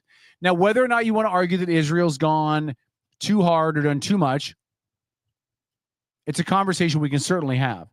But I refuse to be like, poor Gaza, they're so picked on. No, they came across the border, killed a whole bunch of people, raped and murdered a whole bunch of women. And all this time later, they still have people captive and held. So you can't be both. You can't be victim and aggressor. You can't. It doesn't work that way. It doesn't work that way here. In my judgment. Right. It doesn't work that way in the Western mind. Well, okay. It's a The Middle East is different, and we don't get it. We don't belong there. No, we don't get it, and we shouldn't be there, but we are. Like, this is where Tom and I will always butt heads. Tom lives in this fantasy world where we You and shouldn't I be just there, so agreed let's on just the leave. same thing. Well, but the difference is, you How say are we butting heads. We just agreed. Well, we agree, but here's the problem. Your response is we just need to leave. Well, we and my can't argument now. is, yeah, I mean, okay, we're thank you. We do agree. established. Yeah, we Right? I mean, cannot. we're there. We're established. We need to find an exit strategy, but we can't just rip the Band-Aid off and walk away. You know, that doesn't work. The bleeding really won't stop. can't, since China is controlling one of the ports in Haifa. Yeah, it Well, and look, Russia had a foothold in there with Syria till Syria revolted.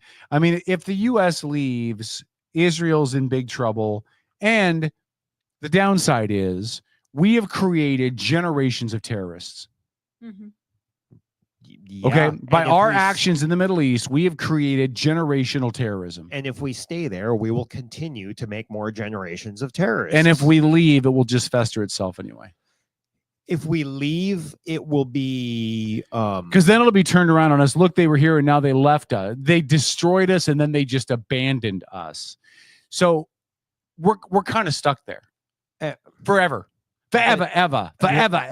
Yeah, but if we stay there forever, then it's like you said, we will perpetuate terrorism.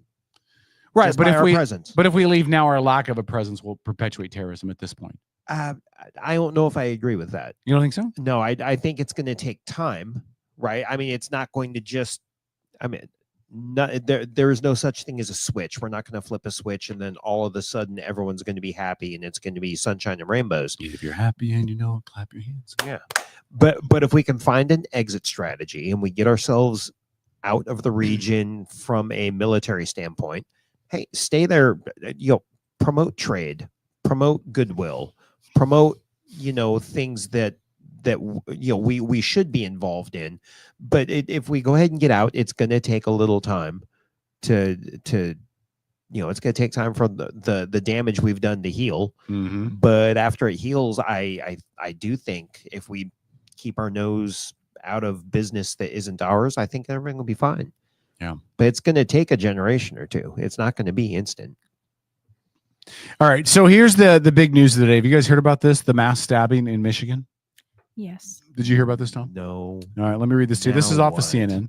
By the time an employee in the checkout area yelled about a man with a knife, it was too late. Nearly a dozen people, 11 to be exact, because a dozen. See, this again is CNN tainting it, right? They could give the real number, which is 11, or they could say nearly a dozen because that sounds like a bigger number. It's more sensational. Yeah, more sensational. Nearly a dozen people, 11, had been stabbed at the busy Walmart in Traverse City, a tourist town on the shore of Lake Michigan, by a man who appeared to have attacked people at random. The suspect, a 42-year-old man whose name I will not repeat because I don't do that on this show, entered the store at 4:10, hung out for about 35 minutes, and then carried out the attack using a foldable knife. All of the victims between ages 29 and 84 are expected to survive. One was treated and released. 2 are in serious condition. The rest are in fair. Bystanders and some store employees were able to intervene and stop the dude. I just want to remind all of you who are opposed to gun rights, that are in favor of restricting weapons and handguns, that if somebody wants to hurt a whole bunch of somebody else's, they don't need a gun to do it. Now, guns make it easier. Like, I would be lying to you if I said that guns are not, more rapidly deployable and easier to load, and you can do things from a distance you can't do with a knife from a distance. Like, all that is true. But we continue to hear stories about people driving cars into crowds of pedestrians. Some dude in a Walmart with a fold-upable knife, which you can't regulate those. You can't make people go on a registry for fold-upable knives. You can't restrict those, or you can't have a fold-upable knife because you were convicted of a felony or whatever. Because how are you gonna eat your steak? I mean, a folding knife's a tool.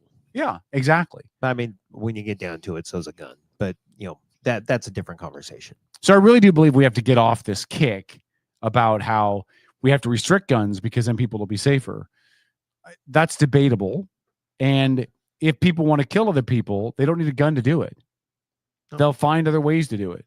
whether that be homemade bombs or knives or cars. The average American's not smart enough to make a homemade bomb. The internet is out there, dude. Yeah.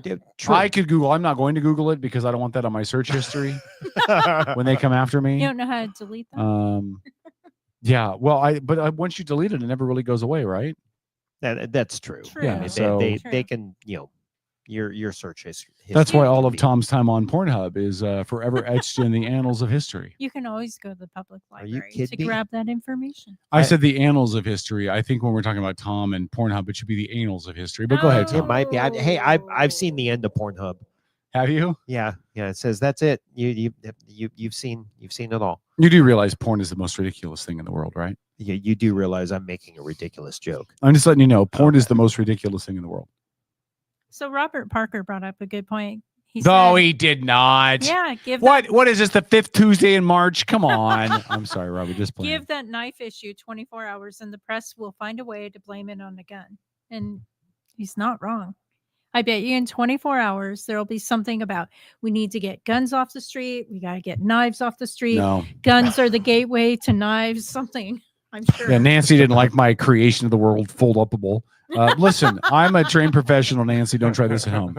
No, I don't think they'll blame it on a gun. You don't think so? I think they're going to blame it on this guy being MAGA. Oh. That's what's going to happen. They're going to come out tomorrow and go like, well, this guy was all hopped up by listening to Donald Trump's speeches. He hates foreigners. So we went to this Walmart where he thought he might find a bunch of foreigners and attacked, of the 11 people, 3 of them were minorities. This is clearly a hate crime or something like that, right? That's what they'll attempt to do. They won't make this about a gun, but they'll make this about MAGA and about Trump. I don't know. We'll see. Put I some money on it. agree it'll get politicized. Well, and again, it'll go back to the agenda, right? It'll go back to the agenda, and this is the problem, right? Well, that'll depend on the perpetrator, right? Because if it turns out the perpetrator is some progressive leftist or something, it'll just get buried. No, they'll still blame it on him. They'll be like, oh, this dude was homeless and couldn't get mental health because Republicans did X, Y, and Z. Like CNN, MSNBC, NBC, ABC, CBS, the AP to a lesser extent, Reuters to a lesser extent, have an agenda. And they all have an agenda. Their agenda specifically is to blame everything on the right. Yes. Which is insane. Oh, I agree with you. Which is absolutely insane. The fact that we're still having conversations about illegal immigration in this country and the Trump administration is getting made to look bad because they're taking illegal immigrants and shipping them out of the country, people that weren't supposed to be here in the first place. And the people on the left are like, well, but they came here for a better life. They came here because where they came from was horrible. So let me see if I get this right. If I go to some random Democrat's house and they come home and I'm perched on their couch with a blanket and some of their popcorn. I came here for a better life. And they're like, why are you here? I came here for a better life. Like the house I was in was horrible. Like, it was so expensive to heat and that I live with my kids and that's hell. And, or it's somebody who's married and their marriage is crap. And so they're like, well, I'm going to go stay somewhere else. I have to live with this crazy wife anymore. Like, I want you to think about that. That's what they're advocating for. Well, I know they're not here legally and they're not supposed to be here. And we have laws for that kind of thing. But look where they came from. And they were running away from an oppressive government and crime and the safety of their kids. So can I come live in your house? Of course not. None of you on the left would be like, oh, sure, come stay at my house without my permission. Don't contribute. Just live there as a homeless person in my living room. Please. Sounds like some people I know in my house. Oh, no. Uh-oh. No, they're paying rent. Oh, well, that's more than what I'm proposing. Okay. And they do chores. I'm proposing you just let me come live at your house. No. Without your permission, without giving me your permission in advance. When I need some money so I can buy some candy or some burgers or whatever, I'll go stand outside your house in the street corner and I'll panhandle. No, they're not. They're going to jack your shit and pawn it. And then probably, no but doubt. then I'll have money and I'll go buy some more stuff. And then I'll sneak back in the window. So then I'm back on your couch when you get home from work. That's literally what this argument is. And I don't understand why. And look, I'm not advocating for the removal of people that are here legally. I'm not advocating for people to remove people that have requested amnesty. Yeah, no, if you have a legal social security number or if you're here for amnesty, like authentic, real amnesty, not somewhere on paper. I don't want to hear that, the cartel chased you across the border. Yeah. That's not amnesty. That's that could be. I mean, if you're from Mexico and the cartel's out to get you, I would count that amnesty because Mexico doesn't do crap about the cartels. As long as you checked in with, an embassy or, documented something somehow, because just coming across the border is the problem. Yeah. There was a music teacher. Oh, I think he was in theater. Florida. Oh. Or theater teacher. Yeah. In Florida. No, Kirkland, Washington. Oh, was he a local dude? Oh, he was a local dude. That's right. So he's a theater teacher in Kirkland. High school theater. Mm-hmm. Yeah. Thank you for reminding me. It's been a long weekend. Yeah, I'm sure. So I haven't heard this. He gets rounded up by ICE and arrested and put into detention. Mm-hmm. The community is up in arms. What? You can't do that. He's a teacher. He's teaching our children. He's a productive member of society. What? Well, comes to find out he was from Brazil? Was he documented? Hold on, Lori. Was he from Brazil? I believe it was Brazil. I think it was Brazil. Anyway, wherever he's from, South America. There's a warrant for his arrest. Yeah. And he overstayed his visa. He overstayed his visa, and he's wanted in his originating country. You got to deal with that. So let me see if I get this right. He's wanted for crimes in another country. He's in our country illegally because his visa expired. And you guys are okay with that? No. When do we start letting pedophiles teach kindergarten? Like when do you just throw all the rules out? That's already happened in Washington, haven't you? No, there's still some rules that are left alone that they're about to change. Like at some point they're gonna be like, oh, we know they're pedophiles, but they've paid their bill, their due to society. They're minor attracted people. We'll let them work in the kindergarten because they promised that they're not going to do anything. No. No, I'm saying that's what they're going to say. I'm not advocating for it. We're just raising a bunch of parents who are going to become vigilantes, whether I agree or disagree. No, we're raising a bunch of parents that are lazy as crap, that won't want to do anything, that turn a blind eye to all this stuff and then wonder why things are going south. No. That's why we have third graders that come into school and drag and identify as a kitten. I'm a furry. Agreed, but Lori is right. I mean, there is a small percentage of very involved parents that are going to get pushed to,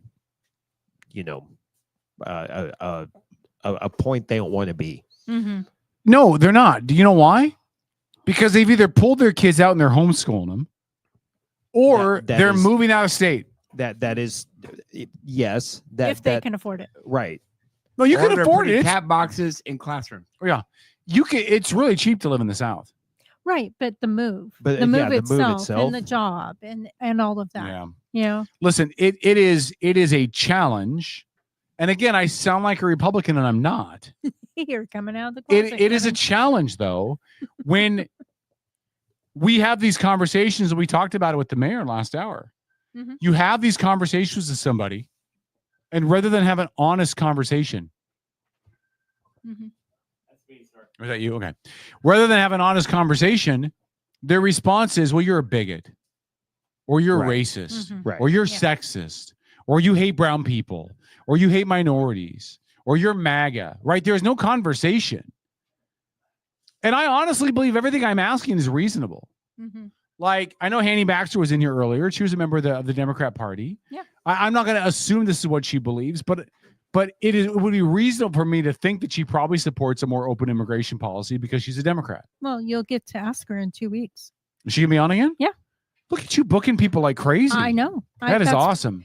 If people are wondering why I'm usually not on camera, it's because I'm booking and I'm talking to people. I think it's great that you're booking guests. That's great. Thank you for that. You're welcome. I'm applauding you publicly for your guest booking efforts because I'm so busy I can't book guests. Yeah. Anyways, back to the and question. Paul only booked people that believe in Bigfoot. But go ahead. Yarn Day. Yarn Day. Yarn Day is a big deal because Mayor Ashley Mathews is a huge knitter, and Hanny also is a knitter. Hold it. Excuse me. They knit during meetings and What's such. Yarn Day? When they knit. When they knit or crochet or counted Step cross one, stitch. Pearl 2. Or cross stitch. Yeah. Look. So now you have your answer about Yarn Day. I understand that people have hobbies. Mine is playing games on my phone. Okay. What game are you playing on your phone the most often right now? Phase 10. It's like Uno, right? Kind of. Kind of like Rummy. Oh, okay. Kind of Yeah. like Rummy. Look, And Solitaire. just Spider because we all have Solitaire. our hobbies I like does not puzzles. mean we get a day. And Word Finder. I'd like to have Bacon Eater Day for all Me the too. people that eat bacon. Me too.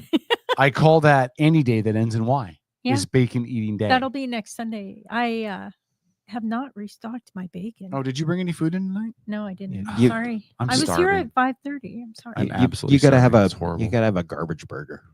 What's a garbage burger? Oh, it's amazing. Oh, it's it delicious. looks amazing. What is a garbage burger, Tom? I will show you. Oh, this is radio. You can show me, but you can't show the listeners. Well, it is yeah. it If is you give a it to me, I'll show the yeah, listeners. it is a beautiful bacon wrapped burger. I usually throw them on my smoker. Well, you wrap a burger with bacon and then you Oh, smoke it.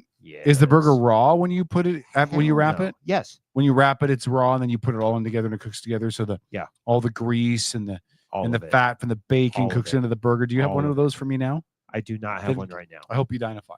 Thank you. Anyway, When I'm burning in that fire, I will make sure I cook a garbage burger on it. perfect. I'll look forward to that. There you go. Oh, look at that! You do a bacon lattice around it. Oh and, yeah, no, it gets all ah. braided and it's pretty. All right. When are you going to bring some of those in? I'll have to. I'm going to make a monster batch of lasagna at some point, though.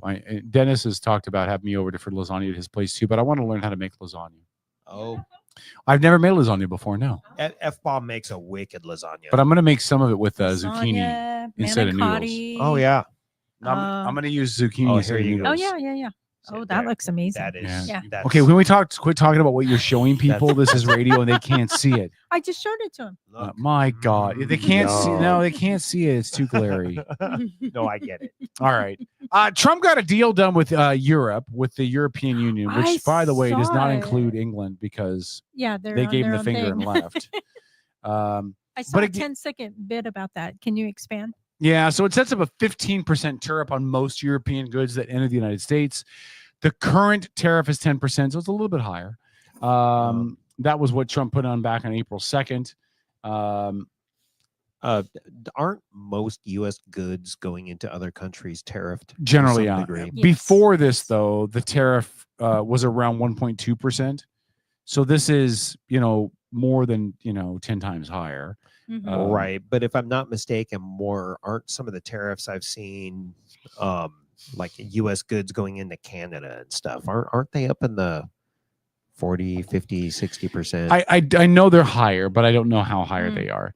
And that's part of the hypocrisy out of this whole thing, right? Is that we are imposing tariffs on countries that impose tariffs on us, and then they say it's not fair. And they do their tariffs to protect their workers and their products. Right. But if we do it, it's not fair. Shut the front door.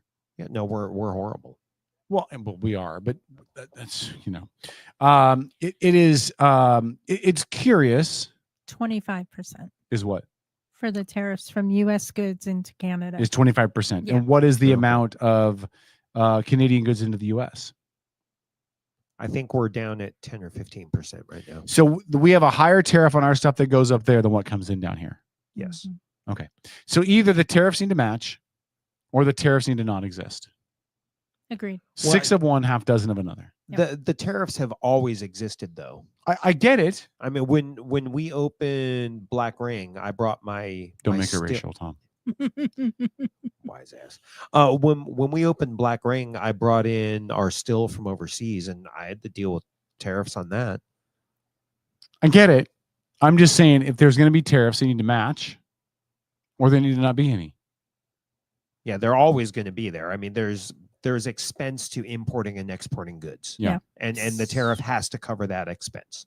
So we impose a 35% tariff on Canadian goods coming into the Oh, US. is that what it is now? So Yeah. 35 coming, but what was it before Trump, though? No, this is just 11 hours ago.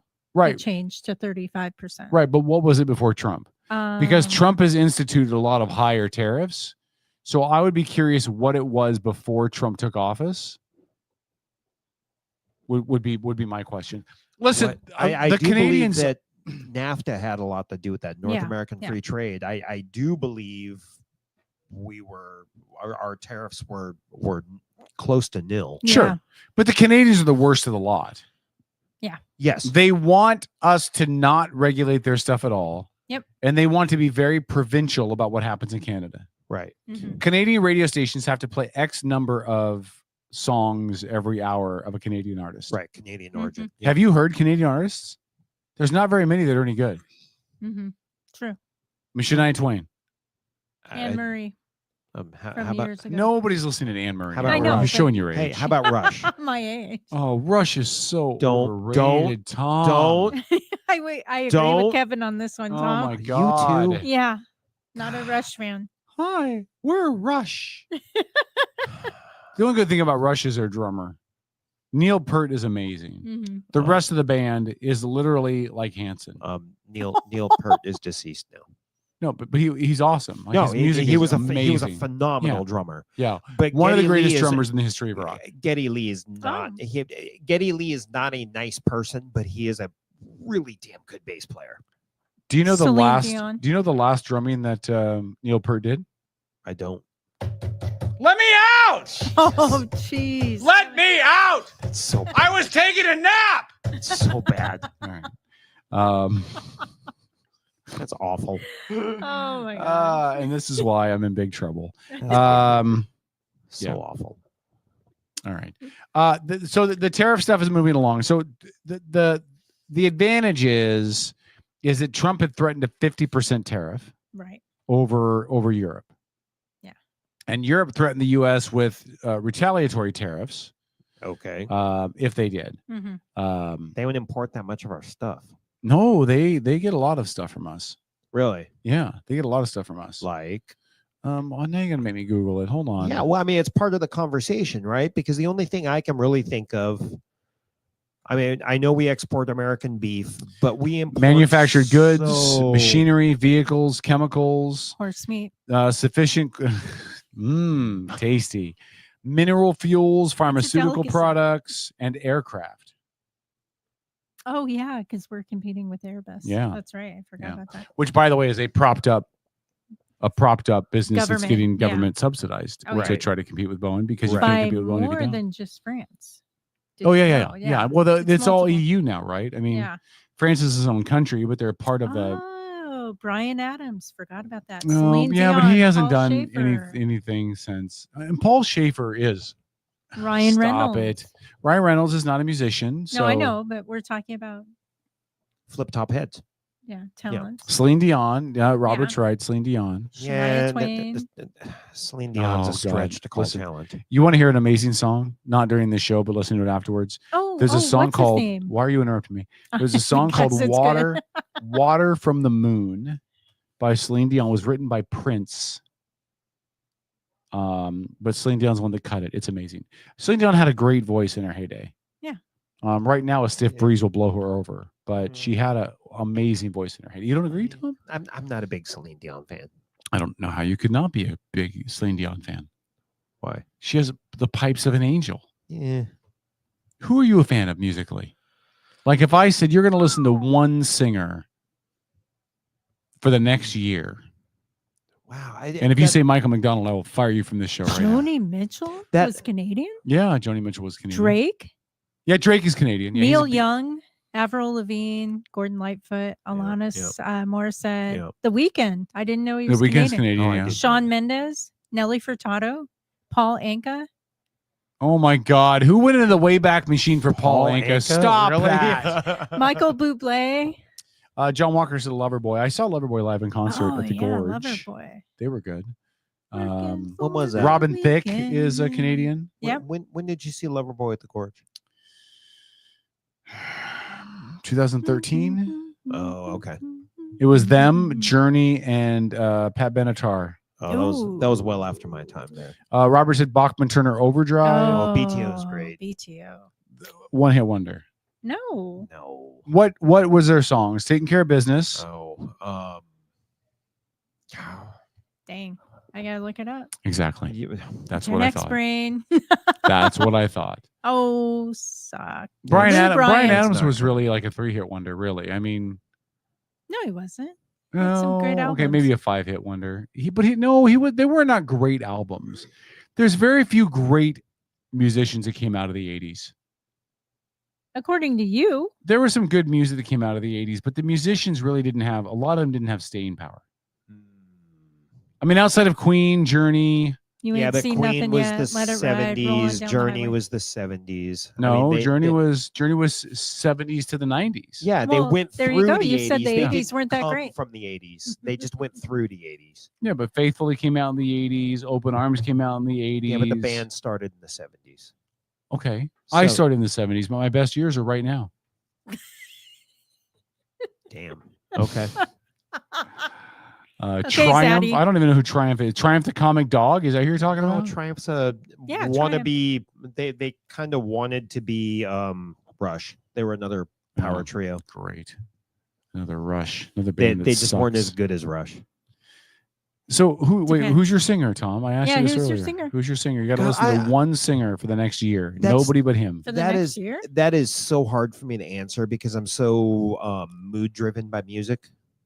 You know, like this afternoon, I was listening to some Pink Floyd while I was making bourbon, and I was just in a great mood.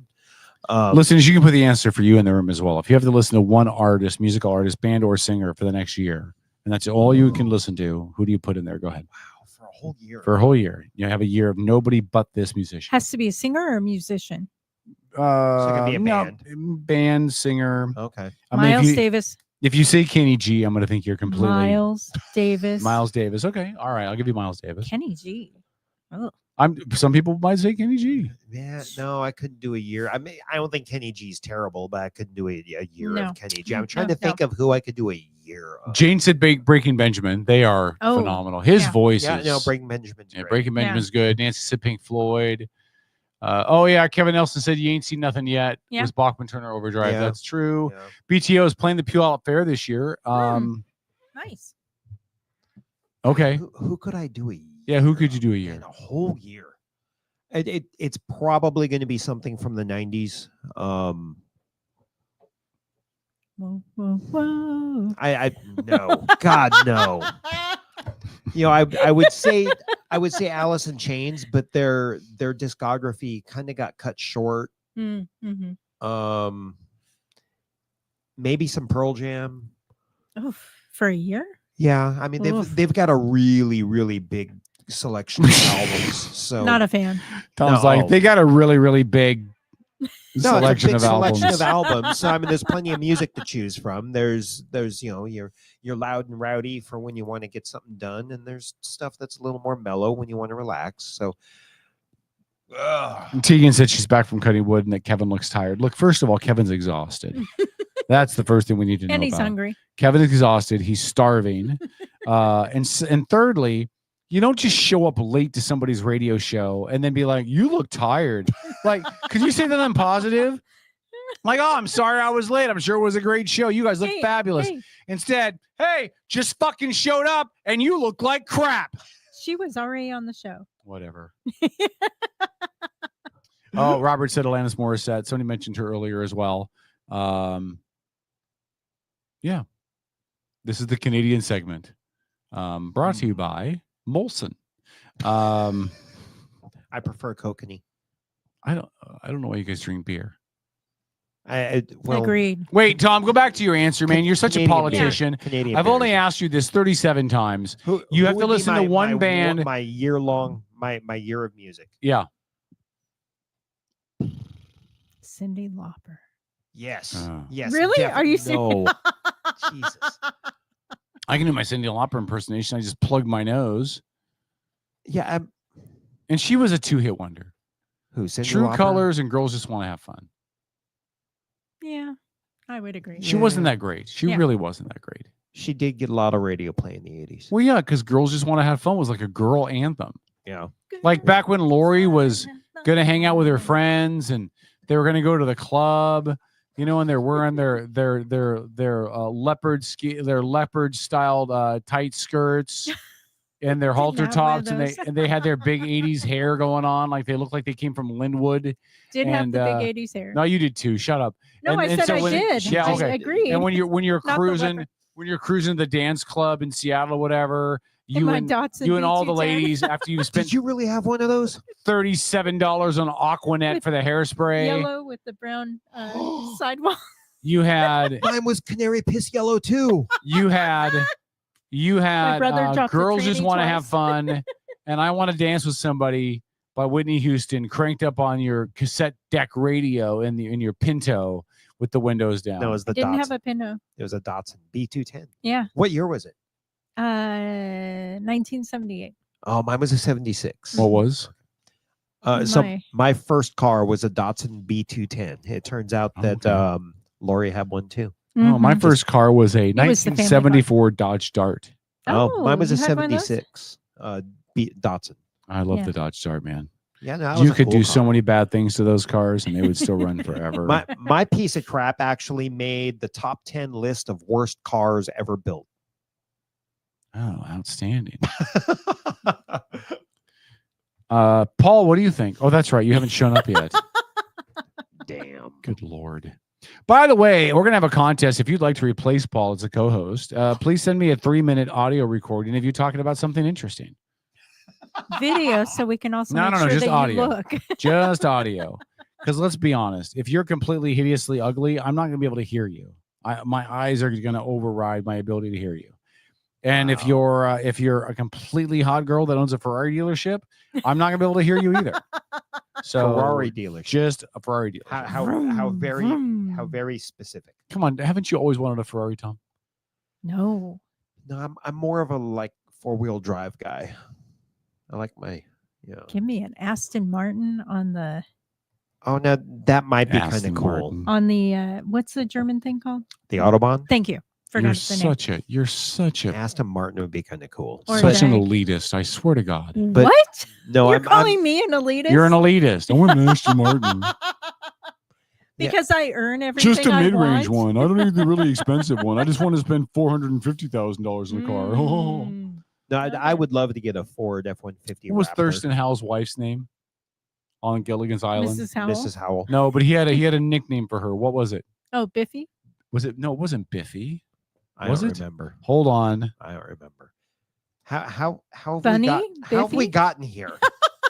Where are we? Because Kevin thinks I'm an elitist. By the way, I was the child born into foster care, so I don't think that really qualifies. Lovey is what he called her. Lovey. Oh. So from now on, I shall refer to Lori as Lovey.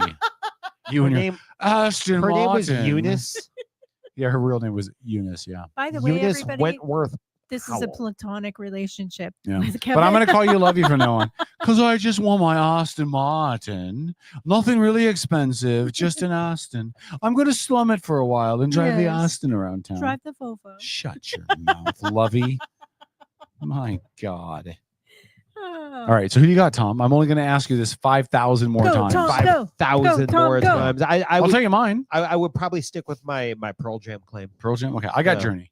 Yeah. And the reason I got Journey is because they have a pretty big library Mm-hmm. and their style is so different from the late 70s to the early 2000s. Yep. You know what See, I mean? A bunch of my other favorites just don't have enough of a library for a year's worth of music. Yeah. What are you laughing at over there, Lori Lovey? I was just watching everybody's comments about Lovey. And then Tegan said she would want an international scout. That's a good pick. Oh, I don't even know what that is. Oh, You don't? Oh. International made it was almost like a Toyota Land Cruiser esque Yeah. kind of thing. Oh, it was such a By the badass way, rig. Heather wants a Charger. I know. The Chargers are nice. Yeah. No, she wants an old Charger. Yeah, an old Not, one. yeah. I want a yeah. 67 and a half Ford Mustang. I would take that. Yeah. Yeah. That's what I want. Go with the Yeah. 64 and a half. That was the first year. Oh, that's what I meant. 64 now. I said Yeah. 67. I meant 64 and a half. Yes. Robert Parker said if I have to pick one artist, it would be Aaron Lewis. That way I get Aaron solo and Stained. Stained is great. I was not a fan of his country music. Mm. I just wasn't. A lot of people were, so I'm not knocking him. I just personally wasn't. Wasn't a big As fan. long as there's no banjo in it, I'm okay. Bam, with near, it. near, Yeah, near, near, no, near, I cannot stand that twang. Really? Yeah, I don't like country with Damn it! banjo. There goes and my I, birthday plans for you. and I don't like bluegrass. I was going to give you a lap dance to somebody playing the banjo. Oh, I can't wait. I'll make the exception.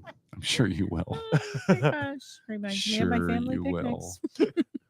With my extended family. Hey, let me ask you guys a question really quick for the last 13 minutes of this hour. Are you guys tired of Trump yet? In what respect? Just overall. Like, are you to the point with Trump yet? No. Because let me finish the question. Are you to the point with Trump yet where you're ready for him to step down and hand over the reins to his vice president? Like where there's just enough noise and enough chaos, and you know that whatever else he would have done, Vance is going to do anyway. Are either one of you to the point where you're like, I think I'm tired of the noise already? No. I would like for him to go. You're not, Lori? No. All right. Tom? He's not on X every day, every second of the day, screaming, yelling, doing everything. I mean, Kofi or whatever it was. Right. So yeah. Tom, are you? Yeah, you know that's so hard to answer because am I tired of Trump? No. Am I tired of the bullshit from the federal government? Yes, but it's not partisan specific because our government hasn't changed, right? I mean, the federal government is the federal government, and it doesn't matter who you put in the White House. That's one guy, and the federal government is made up of thousands and thousands and thousands, and during the election cycle those thousands and thousands don't change. The culture doesn't change, the bullshit doesn't change.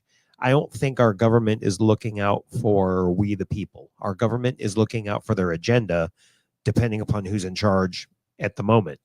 So I don't think Trump is really any different than Biden or Clinton or Bush or I mean it's all the same bullshit.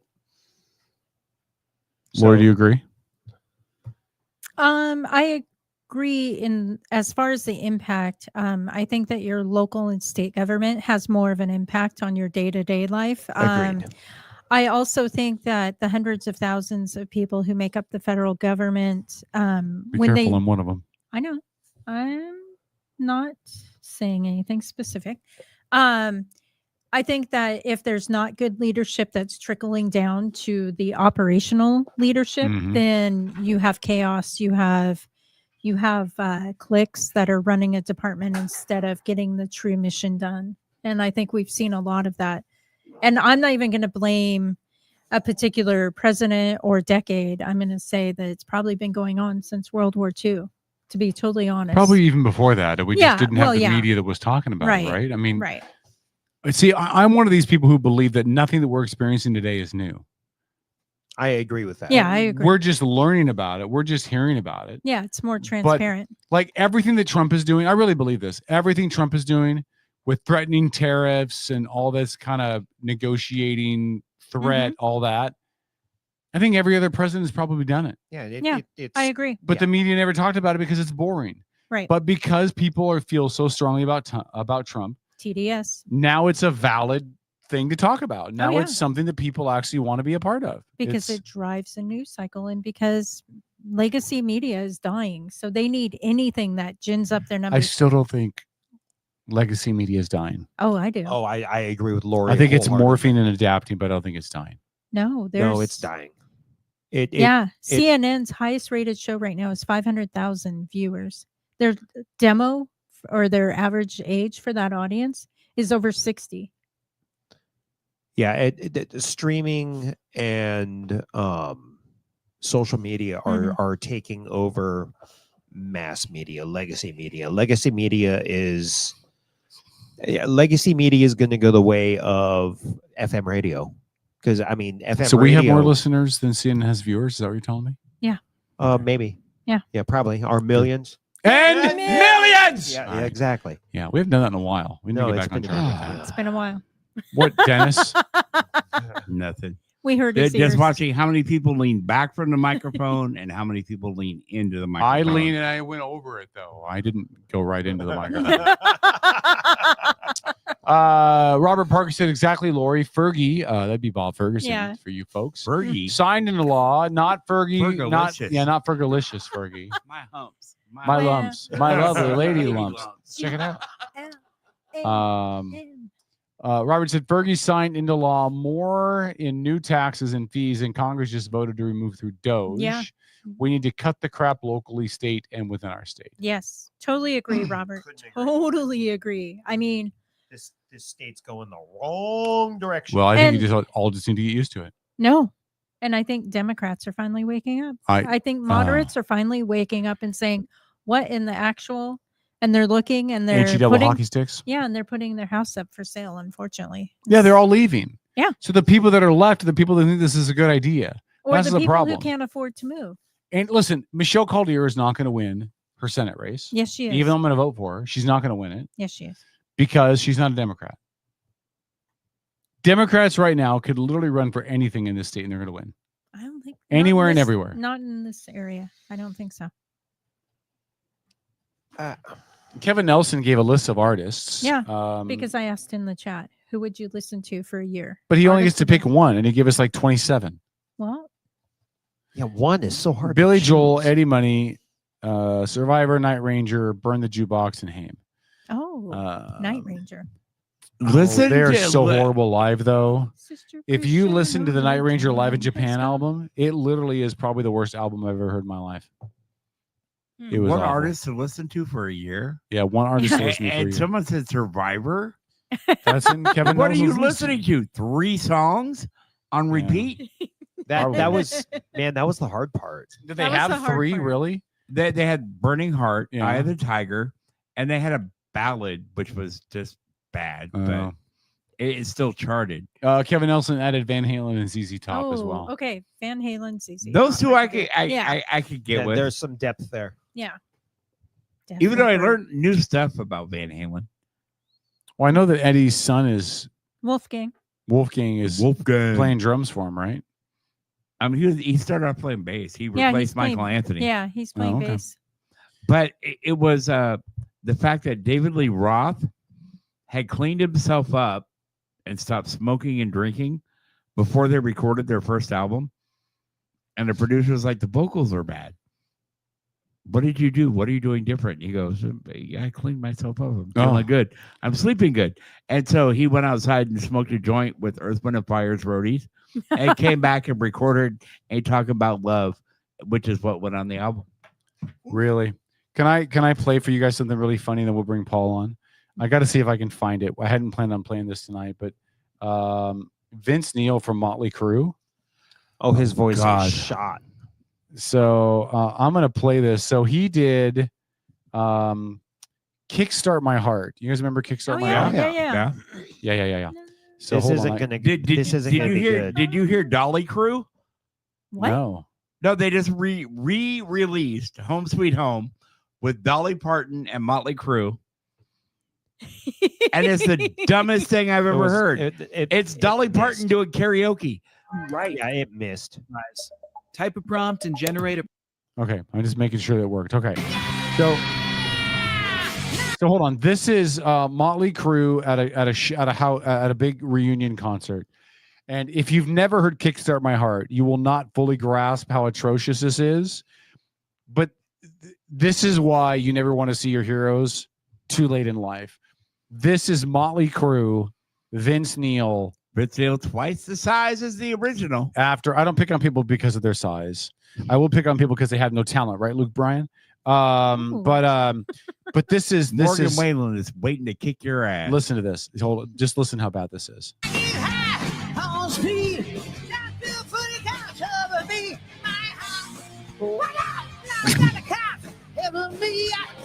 Midnight, 103 in my heart. That's been Vince Neil's. Wait, listen. Let him hear it. Listen. Ooh, ready, gas. Ooh, ready now. Oh, Oh, it's so bad. can't hit our line. Oh, baby, yeah. Keep shining high. Nigga, shine out, nigga. Girl, paid. Really with the money. And a speech in my heart. So bad. Okay. He gets so into that. Yes, and he doesn't remember the words, and he makes word sounds. It's so good. But something It's you're so not good. pointing out What's that? is that last big botch your boy Arnell had at a festival live. I didn't see that. Oh, you didn't? I did not see Go that. ahead, Google that up. Sorry, I can't. We're up at the top of the hour. But that bumper break. Go ahead, Google Journey's latest Arnell botch. with Journey. Let's go live somewhere out in the middle of nowhere. I don't know if he's home or if he is at the paintball field, but the one and only St. Paul, the voice of Wah Wah, joins us. Hello, Paul. I'm the voice of Kevin's keeper. Hey, Really? so yeah, listen, it was a great interview you did with the mayor. What'd you think I of her? appreciated it. Yeah, she threw in a couple of political digs. I don't know if you heard her or not. The most obvious one was the whole, well, we got to be careful on, with the economy right now because it's hard on everybody, right? It was just kind of one of those, the economy's really bad kind of digs. But you know what? Everybody that's in partisan politics does it, so I get You it. thought that was a political shot? Oh yeah, Like, it was a total shot. Honest. I thought that was an honest statement. The economy's hard on people, like across the board. Like, It's not what you say; it's how you say it. and who do you blame for the economy being bad in this state? The Democrats, and she was a Democrat. Yeah, but that's not the shot she was taking. She was taking a shot and trying to imply that it had to do with Trump. But like I said, it's okay. You got to be used to it. Do you really think so, Paul? Yeah, I do. I think that there are very few, if not zero, Democrats in politics locally that don't take those shots to please their base, because I think everybody's so inundated with it, right? I think it's almost like a new form of racism in a way, right? Like you become a product of your environment, and it's everywhere. It's everywhere all the time. And I think that it's really hard for people. We make it a point on this show. Everybody that's on the show makes it an absolute point to not go down that road, right? To try to recognize that there are always two sides of these issues, and that there are good and bad parts on both sides to all these things, right? But I think Republicans in Washington State are going to be keen towards always blaming every Democrat for everything, right? I mean, I fully admit I think that they deserve that blame, but they don't. Do they really? I don't know. And I think it's the same thing for Democrats. It's especially Democrats right now in the era of Trump, right? In Washington State, they're appealing to their base by taking those pop shots because they are assuming that you're going to buy right into it. Yeah. So it just is what it is. It's so I always question when people talk about, I don't want to look at the letter next to somebody's name. Okay, that's good. It's good to want to be that way, but are you really that way? Well, not when you're taking pop shots. You can be, and she's capable of it. Like the gentleman that you interviewed for Bremerton Mayor. I apologize that I forget his name, but he was Marwan. Yeah. I did not feel that she was quite as sincere as he was about the staying away from the partisanship stuff. I just got the impression he was a little bit more genuine, but that's not saying much, right? I appreciated where she was coming from. I appreciated the glossy colors that she put on everything. I mean, she said the right things. I don't have anything negative to say about her. I loved it. It was a good interview. Yeah, I thought she was great. When I wasn't picking on Calder, although every time I mention Calder, everybody thinks I'm picking on her. She just, to me, was the opposite of to me, she was the opposite of a conventional politician. You know what I mean? Like she was just kind of a normal person, right? Well, and listen, she's very intelligent, very bright, and she knows that on Bainbridge Island, she has 75% Democrat, 25% Republican, right? She does not have to appeal to the other side of the aisle. She does not, right? So the fact that she's cognizant of it, good for her. All right, hold on. We got to take a bumper break. We have to maintain the bumper breaks. So Paul, will you hold on just a second? We're going to do our bumper break really quick, and we'll separate the hour out, and then we'll come back and we'll go from there. Is that cool? Yeah. I was holding the umbrella. Oh, okay. Well, are you home? I am. Are you ever going to do a show from the paintball range? I hope not. I think for fun, Paul, we should do a show with you at the paintball range, and we'll be here in studio. And you can dress up in protective gear and have like here's what I'll tell guys you. shoot their load in your face. This fall we're hanging lights above the main field, and they're black lights, and you play paintball. Yeah, you play paintball at night with glow in the dark paint. Yeah, that'll be fun. Did you hear what I suggested we do, Paul? You didn't even comment on it. You know how exhausted I am after a full day working out there. Yeah. I said we would decorate you. We would dress you up in your protective gear, and we would get 20 guys and have them all shoot their load in your face. Good Lord, dude. Paintballs is what I meant. you said. That's what I meant. That's what I meant. Get your mind out of the gutter, you freak. All right, we're gonna balls in your face. All right. He is St. Logan Paul joining us live from his home. We're gonna take our bumper break. Dennis will mute all the mics. We'll be back after this. More with Paul. After this, it's Outlaw Radio.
On a recent episode of the Outlaw Radio Network.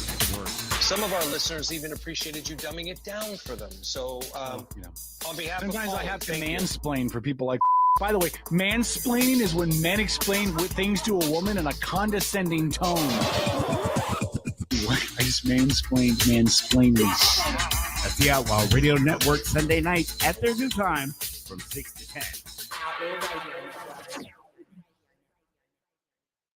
Are you ready to elevate your spirits? Look no further than Black Ring Spirits, your local craft distillery nestled in Town Square Mall. Indulge in the smooth richness of our handcrafted spirits, meticulously distilled to perfection. Whether you prefer the bold kick of our bourbon or the subtle sophistication of our gin, Black Ring Spirits has something for every palate. Visit us today at Town Square Mall and experience the essence of true craftsmanship. Black Ring Spirits, where passion meets perfection, unconventionally traditional. Admin a la carte are specialized local experts committed to helping you run your small business. From general admin and sales support to marketing, digital media and technology to real estate and compliance. Admin a la carte's only goal is to take your business to the next level. Find out how Admin a la carte can elevate your business. Visit admin-alacarte.com for more information. That's admin-alacarte.com. Admin a la carte. Your business doesn't fit into a box. Why should you have to? This is the Outlaw Radio Network. This is Chicken banana. Outlaw Chicken banana. Outlaw Chicken banana. Outlaw Radio Network.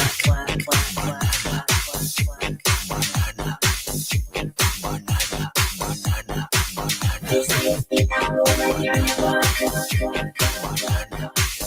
Ladies and gentlemen, we now return you to the Outlaw Backcrack Network.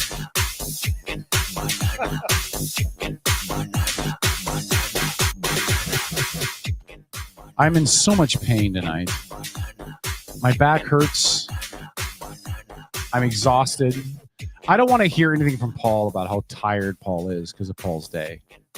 Because I did the whole Whaling Days weekend thing all weekend, and it was I'm too poop to poop. I just did my busiest day of the year every year yesterday. What was that? Oh yeah, your Whaling Days. I do Whaling Days parade. I normally have the whale of the run.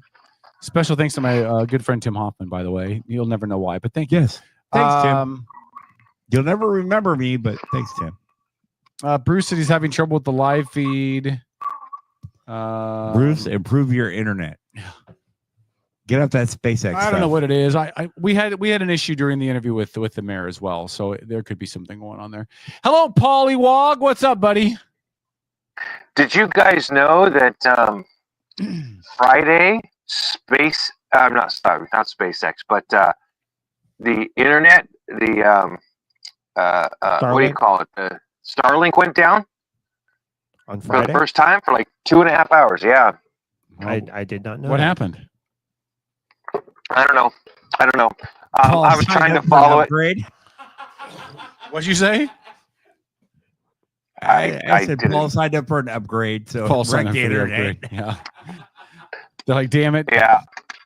But that was different. It was unexpected, But like it's been running good for me for a year now. So I mean, I can't freaking complain, I don't know anybody who's had any issues with Starlink that's had Starlink. No, we bought it for the paintball field too. So I've got 2 Starlink packages that I pay on. And you have the worst connection out of anybody I've ever heard on this show. No, I don't think his connection's bad. I think his mic is not great. I think his connection's just fine. I just don't think his audio is great. I know people. What? Hey, Paul, breaking news. Dennis knows people. What's caught your attention this week? What is something you've been tracking this week that stands out to you? Well, I think I know what you're going to say, but I'm going to give you the opportunity to bring it up before. Yeah. I think it involves my favorite president, but go ahead. It does because I was waiting for you to call in before I brought this up. It's a huge issue.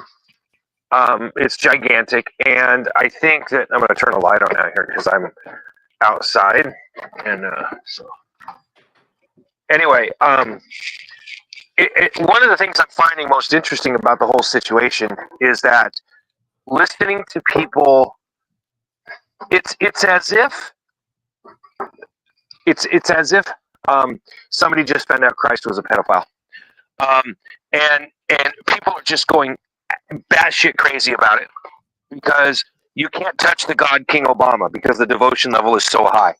And so, having had Tulsi come out and lay all this stuff out,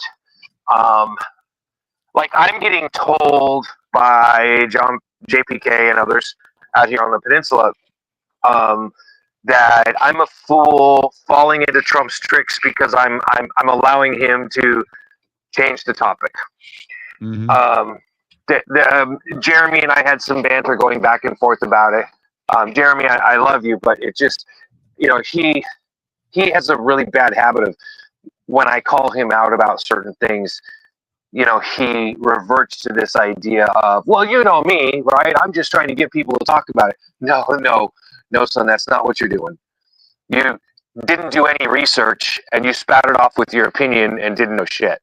I love the guy, but listen, this stuff is important. It's important to this country. And we talked about this when Trump won the presidency in 2016, because we knew that President Obama had left people in positions of power. He had left them behind. Okay. And that wasn't a secret. And their job, I think, was her name Lois Lerner?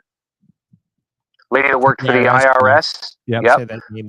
She was one of them, and stepped in this and took on this role where her job was basically to fuck with the new president. Now, all these people are saying this is all old news. No, it's not old news. So what happened is that in 2021, they did an investigation into all this. President Biden's Department of Justice did. Okay. Now, I have posted online the 100+ pages, the link to them for people to go read if they actually want to know the truth. Most people, they don't give a shit. They'll just sit and listen to, read a meme or hear a soundbite off of CNN or MSNBC or even Fox News, and they'll run with it, right? This is one of those issues that is super important if you give a shit at all about this issue to read the documentation. Okay. Mm-hmm. And I sat and I read those 100 plus fucking pages. So I feel very comfortable saying I will not sit here and tell you, will anybody be prosecuted? I'm not going to say that because that's up to the Department of Justice. And that's up to specifically how certain laws were broken and things that were done. Okay. Yeah. But what happened is Joe Biden's Justice Department did their own investigation. Okay. Mm-hmm. And they came to all these different conclusions. And you know what they did after that? They classified it. No, they classified it. So all of these people that are saying, oh, we already knew this. This is a nothing burger. That's pure deflection. And it's deflection because unless you had access to the classified files, you didn't know what was in there. Right? Because there's a lot of people say, like President Obama issued a statement right away. Did you guys hear that statement? It was very was backhandedly bitch slappy-ish, okay? It was very Karen-esque. And it was, we wouldn't normally respond to the stuff that comes out of this administration, but this is absolutely crazy. This is old news, and this is stuff we've known for years. That's it. That's what they said. They didn't say we didn't do it. Yeah, I was going to say it was very non-denial-ish. Right. They didn't deny it. So what they're trying to do is not find themselves getting stuck in the cover up is worse than what you did situation, right? Right. Because now at this point they know it's out there, and people that read it are going to know. Now the next part of this is all of these people going out there, Jeremy being one of them, right? Who makes the statements? Well, it's just too bad if Obama really did this because he can't be prosecuted. Thank you, Donald Trump. Okay, Cupcake, let me explain something to you because I posted that shit too. Yeah, I Okay, saw that. the Supreme Court decision, right? The Supreme Court decision is very clear. If you do something that is within the scope of your duties as president, you're right. You can't be prosecuted for it. All right. But you know what wasn't within the scope of the president's duties? Going back to the intelligence agencies and all in one morning, because it was really clear what happened. They brought him his presidential daily briefing report. And they said, here you go. The election wasn't stolen. The Russians didn't interfere. President Obama's response was, I don't like that. Go back and change it. And it needs to say the Russians interfered. That's what he did. That is not within the president's purview to do. That is outside of his job responsibilities. Clearly, very, very clearly. And why did he do that? Because at that point, he was able to say, now Donald Trump, as somebody who's joined, because remember, presidents and people running for president start getting presidential daily briefs about 3 months before the election. Yep. Okay. So what Obama did was he said, nope, Trump's involved with the Russians and they're helping him steal this election. Therefore, we now have just cause to investigate him, tap his phones, listen to his, everything that he's doing. Okay. So they made up an excuse to be able to lie about him and put him under investigation in order to be able to spy on his campaign. That's what it was all about. And then to make him look bad after he won. They didn't think he was going to win. In fact, the Russians were very clear in that intelligence report. They said they had planning in place, including not releasing information they have on Hillary Clinton because they figured she was going to win. Yep. So they held information back, the Russians did, so that they could release it after she won the presidency in order to weaken her, right? Yep. So when you read the stuff, it's really, really clear. Now, I can't sit here and say that the president broke a law. Is it illegal for a president to tell the director of national intelligence to change intelligence? I don't know. I have no idea. I would think it is. I mean, I would think. Yeah, you would. Yeah, let me you would ask you a think question, it is, Paul. but I don't know. Yeah. Really quick, I'm picking up a lot of background noise for you. Do you have a lot of background noise near you? I had dogs barking a minute ago. Okay. All right. We Is it gone? It is gone at the moment. Yeah. Yeah, it's Hey, gone. listen, So Paul, here's the problem I got with this whole Trump thing and Obama, right? Is Yeah. it maybe this is valid, but it follows a common trope with Trump, which is prosecute, prosecute, prosecute. He wanted to prosecute Hillary. He wants to prosecute Obama. He wanted to prosecute Biden. He brought up this weekend that he wanted to prosecute Kamala Harris because of people who show the Beyonce appearance and stuff. Like, at some point, it just begins to sound like, and there's your dogs again. At some point, it just begins to sound like it's less factual and more just Trump bloviating about something that's an easy well for him to go down. Yeah. Hold on a second. Does Come that here, make girl. sense? It does. It does. It does. And I'm not saying that this time he isn't right. It's just at some point it becomes, oh, there's Trump calling to try to, get somebody, threatening to charge somebody with charges again. That never happens because it's just what Trump does. Right. And I think it weakens him when he goes to that well if they're not going to move on it. It just makes it look like now it's just a political weapon. I don't disagree. I don't disagree at all. And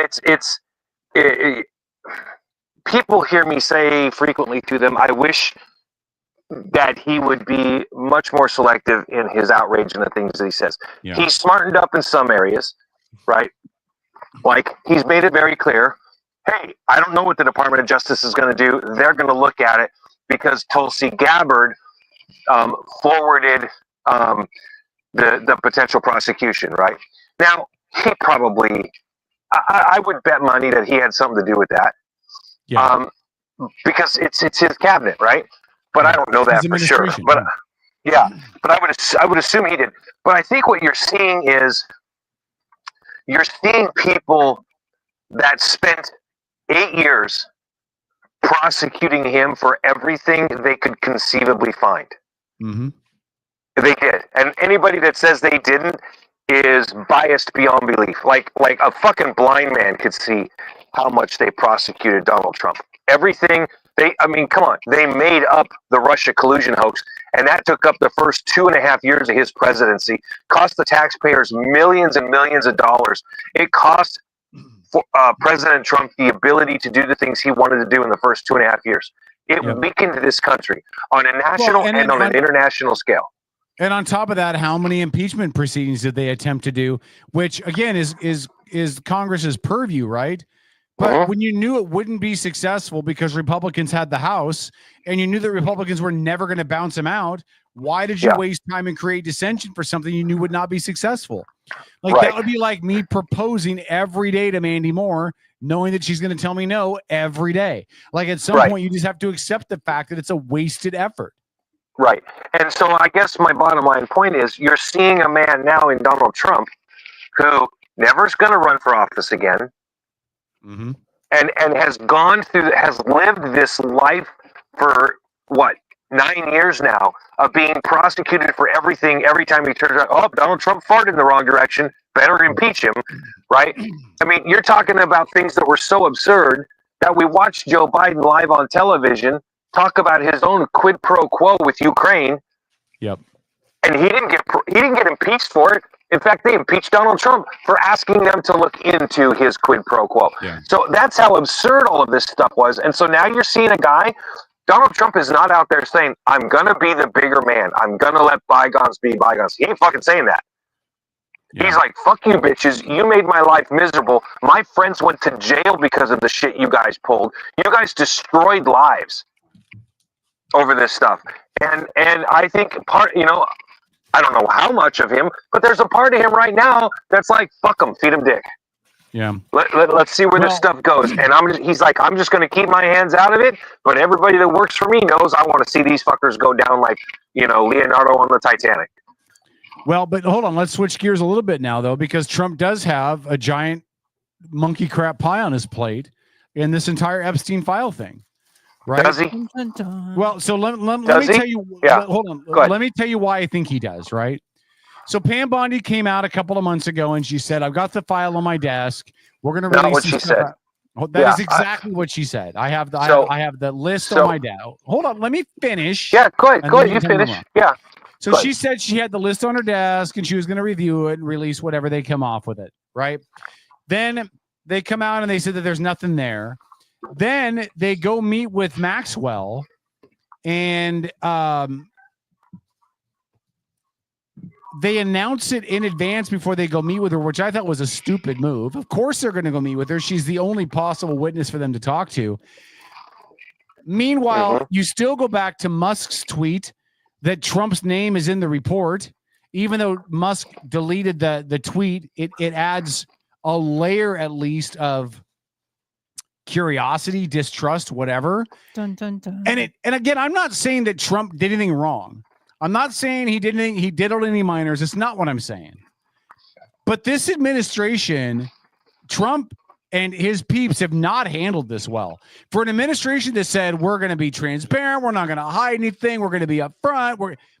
This looks like they've totally screwed the pooch on everything with these Epstein documents. Cover up. And now they've gone backwards a little bit. And they said, well, we're going to review all the documents again. We're going to review everything again. We're going to talk to Maxwell. Well, why would you need to do that again if you already reviewed everything that you already had to say that there was nothing there? Yeah. Okay. So none of it makes sense to me. Well, and it doesn't make sense because words are being conflated. Words are being interchanged for things because people are not paying close attention to the details. They're not doing it when they're reporting. They're not doing it when they're talking about the topic. So when Pam Bondi was on Fox News, okay, she was asked by Sean Hannity about the Epstein files. She says, I have thousands of pages sitting on my desk for my review.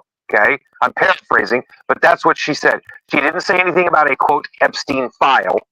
She talked about the documents she had on her desk. Now, why did she have those documents? Hold on. Let me clarify. So when you say the thousands of documents, you're not saying thousands of Epstein documents. You're talking about thousands of documents that have been put on her desk in the purview of her job. And No, most I'm of talking those about were not Epstein. related to Yeah. Epstein, right? No, so here. Part of what a lot of people get wrong and don't understand a lot, right? And the biggest one I've heard is people say declassify the Epstein files, right? That one's really floating around out there a lot, and the dumbest people use that line, right? Yes, Why do I say that? Because they never were classified. They were sealed by a judge because they contain information about crimes committed against minors. Okay, so judges sealed the files, and those files were all held by the Southern District of New York, by the prosecutors up there. Okay, not the FBI, by the Southern District of New York. That's out of the Department of Justice. All right. So, and the SDNY, they were actively involved in the prosecution of Donald Trump in New York. Remember, their number 3 man at the Department of Justice left his job at the Department of Justice and went there to go take a pay cut and work in the prosecution of Donald Trump.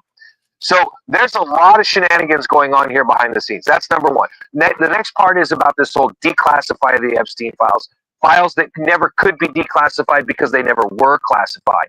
Now, when Pam Bondi was on with Sean Hannity, and this is the interview that keeps getting talked about, she talks about how she has the Epstein files because they had just received them from the Southern District of New York. They didn't know if they were all of them. They didn't know what had to be redacted or not redacted because, again, it was full of information about crimes committed against minors.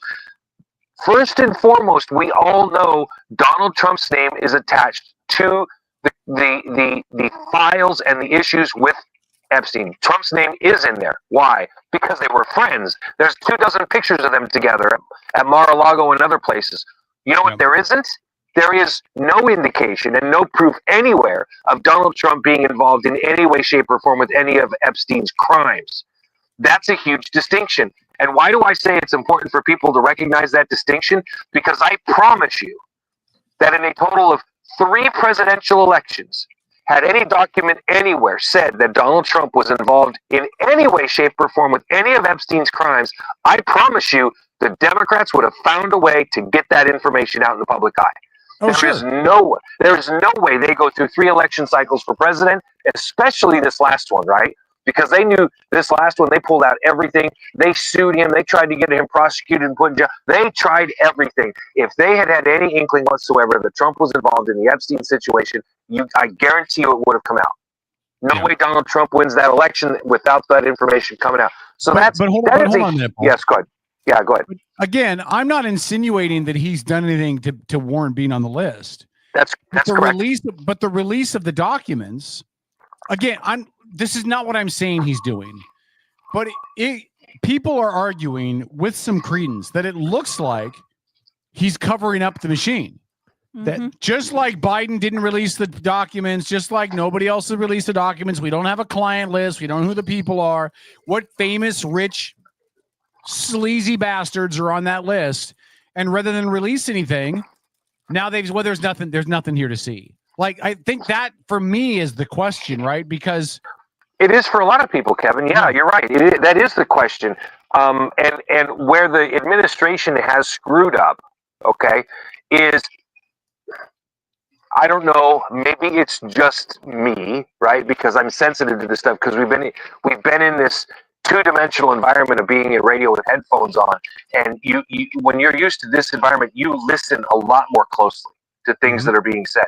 And when I'm sitting there watching that interview, Peter Ducey turned around 2 days later after Pam Bondi gave that interview, and he says he quoted her by saying, Pam Bondi said she had the Epstein, quote, files on her desk, okay, for release. And that's not what she said. She said she had them on her desk to review, okay? And again, she did turn around. If you recall, one of the things you missed when you were going through your long spiel about everything that happened, she did release what she could that was unredacted. She brought a whole bunch of social media folks into the White House and gave them big fat 3-ring binders. Do you remember that? Yeah. Yeah, but I was. And you know what? There was nothing. Nothing was new in. Yeah, and then nothing was That's new right. in the Green Binders. Nothing was new in there. Why? Because there was literally nothing new that could be released. The stuff that would be considered new has to do with the victims, and that stuff is all sealed. It can't be released. And so you have to ask people to say, release the Epstein files. Well, what file are you talking about? Because everything that can legally be released already has been. There's nothing, quote, new to release. People are stuck on this idea that there's a list of clients. There's no list of clients. Pam Bondi mentioned that she would release the list when she was on the White House lawn being interviewed. That's televised. Yeah, you would have to show me that quote, because I have never seen Pam Bondi state that there is a, quote, list of clients for Epstein that she was going to release. The only list I'm aware of is the stuff that's in the criminal court proceedings, which is also sealed because it has the names of minors in it. So, and you very well may be 1,000% correct, but I've never seen that. Because, again, Peter Ducey claimed to quote her when she was doing the Sean Hannity interview, and he misquoted her.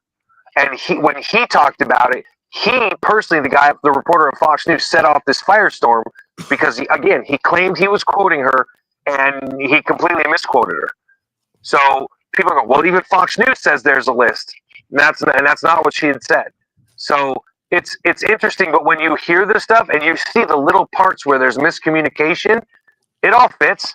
The problem is the Trump administration has not handled it well, but when I say the Trump administration hasn't handled it well, one person in particular has handled it really poorly, and that's Dan Bongino, who's the deputy director of the FBI, because he threw a temper tantrum on X and said that if the Epstein information wasn't released immediately, he was going to quit. Well, he hasn't quit.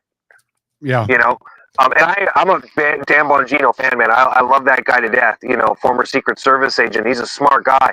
But he also said that he learned things at his position within the FBI that would make a grown man sick. But he didn't say what it was about. He didn't claim that that had to do with the Epstein files.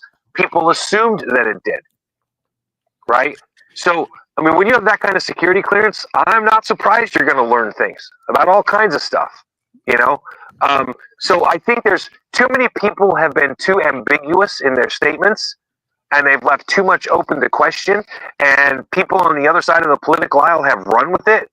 One thing I will never change. If I found out tomorrow that Donald Trump was involved with some of the Epstein's crimes, I'd be like, throw that motherfucker in jail now. Well, hold on. The vice president can step right into his place. But hold on. If I found out that he was harboring, not releasing the names of people on Epstein's list if they had it, I would treat it the exact same way. Whether he's on the list and he's culpable or not, if it's true that he's burying a list because there's powerful people on it, then he should be kicked out of the White House and treated however, and everybody else in his administration. Tom, the word you're looking for is penalized. Yeah. So it would surprise you, but I would not disagree with you. If I found out that he was willfully withholding a list of clients, that would say only one thing. Okay, he's choosing to protect those people, and I don't care what his reasons are. Everybody that was involved with those crimes deserves to be outed. Every last one of them, Tom. Absolutely. So my problem, I haven't followed things really super close. Wait, but so Donald Trump is the president of the United States. States. Oh, sorry, go ahead. So we know that close to the time that Epstein died. Yeah, laugh it up, funny man. Donald Trump's mom and dad loved each other very much. Close to the time he wasn't in the conversation. Nope, P. Diddy wasn't involved. My not mind's yet. telling me no. But go ahead, Tom. So when Epstein was first when Epstein first died, there was the conversation about the Did he die twice? cameras. Yes, he died. He means twice. right after he died. Right after he died. Jesus body- Christ, it's impossible. his to body carry on a told him conversation with yes. you Come people. on, guys, give him a minute to talk. When Epstein was right after Epstein died, there was the conversation about the security cameras weren't functioning, and there was Yes. a guard away from his cell or his post Yep. or whatever. So there was all of the plausible deniability. Absolutely. Right? Yep. Okay, and then not too long ago here, I read a headline somewhere, and I don't recall what it was. I didn't dig into it. I didn't have time. But it was something to the effect of, new video evidence shows Epstein killed himself. All right. When was I lied to? Was I lied to because there was a malfunctioning video camera? Or was I lied to because there's video evidence that, I mean, which one's the lie? So- I mean, they contradict each other. So my government is fucking with me right now. And I mean, I understand where you're coming from, Tom. Let me say this. Have you seen the new video evidence that was released that allowed them to claim he killed himself? I have not, no. Okay. So right now it's I'm- very Yeah, it's easy to tell you what that video footage was of. That video footage was outside of his cell in the hallway, which showed nobody went in or out of his cell. That's it. That's all. And so now listen, I'm no genius on this topic, but I do a whole lot of video editing. And it's really easy to make it look like that, right? And I'm not saying they are, but if they wanted to, it would be stupid easy. I give it no credence. I just don't. Hold on, I don't buy into it. Paul, you're not saying that they are. I'm going to say that they are, because They might how be, did they yep. how did they come up with video evidence years later? Yeah, that after they said the suddenly- cameras were down. Yeah, Yeah. that suddenly saves their entire story, and you're going to tell me that they missed it and just looked over it over the last several years when all this stuff happened and they investigated his death and all these rumors came out the first time. Again, this is what the Trump administration has done with their handling of this so far. And they can rectify this at some point. But this is going to become like the JFK files, dude. It will, because no matter what, maybe you agree with me on this. No matter what they release, people are going to assume it's not the whole story. Exactly, yeah. So this has now manifested itself into the JFK files. If Trump came out tomorrow and released a list, some people would say, oh, he released that too easy. Of course it's not the complete list. There must have been people they left off. I mean, now no matter what happens, this will just be another JFK, 9/11 conspiracy thing that never goes away. And now we will never know. And by the way, I still think Epstein killed himself because he was a little chicken shit bastard like that. But we will never know in any discernible way what the truth is about his death, about his clients, about what big powerful people were involved. We will now never know. Right. And people are going to have to just accept. In fact, in a way, we should just quit talking about it, because no matter what comes out of this, it is not going to be enough to satisfy our need to know. Yeah. Because even if it was 100% the truth, we would still be like, well, that was too easy. Yeah, Like if I don't think anybody's going to believe it. Yeah. Yeah.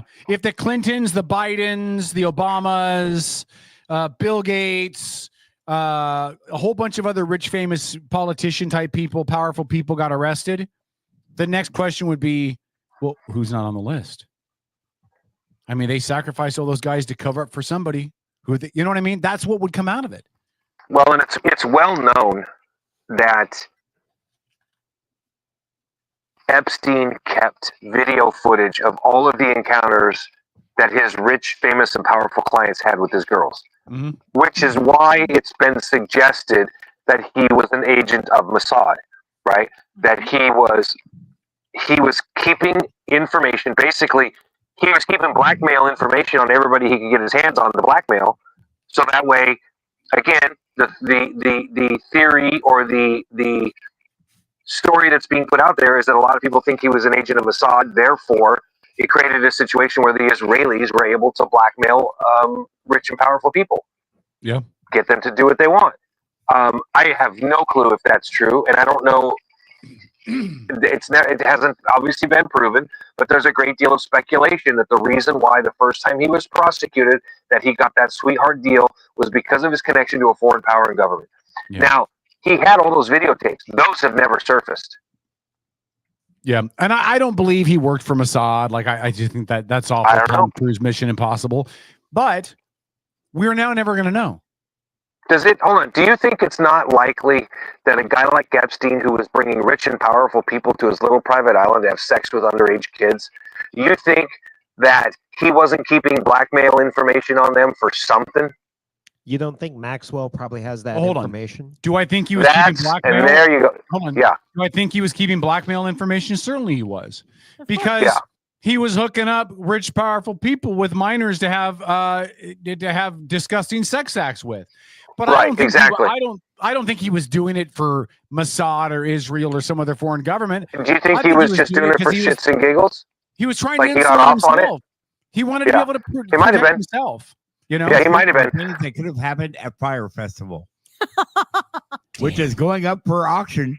Yeah. On eBay. I totally believe he was keeping it, but I think he wanted to be able to come back and say, and let's pretend it's Pam Bondi just because it's the name we're talking about. Hey Pam, that's okay. If you want people to go after me, that's totally cool. But I got some video stashed over here of X, Y, and Z, and if you come after me, that stuff's going to come out. And that's why I think he did it, because he's like Hitler smart, like smart, but in all the bad ways. But he didn't graduate from high school. Okay. And he became my father didn't graduate from high school. Smartest man I ever met. I'm not knocking people who haven't graduated. I know you're not. How did he become a billionaire when he didn't have any real W-2 type job? That's no formal education. Criminal enterprises. Criminal enterprise. Right. He was hooking up. I think he was a contract for hire for different governments. Maybe he was attached to Mossad for certain missions, but I don't think he was exclusive. Like, he was in a dating relationship with a lot of undercover type missions for different governments, is my opinion. Allegedly. Let me throw everything in there so I don't get sued. Paul has told me this before, and Paul will say it again. I suffer from recency bias. That just because I haven't seen it happen, that I assume it couldn't happen. And so I would attribute recency bias. It's called normalcy bias. We're normalcy bias, sorry. So I would totally own this as normalcy bias. But I think we've all grown up watching too many movies. You know, too many, what was the Brad Pitt movies? Born Identity. We've watched too many Born Identities. That was Matt Damon. That wasn't Brad Pitt. Whatever. They all look like the same. They're all young, good-looking white guys. They all look the same to us Native American folk. Damn. You know the difference when the shirt comes off. I don't. Yeah, I'm clearly paying attention. But no, I'm just saying. Oh my God, Lori. We've watched too many movies. Don't take my beefcake away. We've watched too many movies place. and listened to too many conspiracy theories. Here's what I think. I think dude got rich off of human trafficking. Yeah.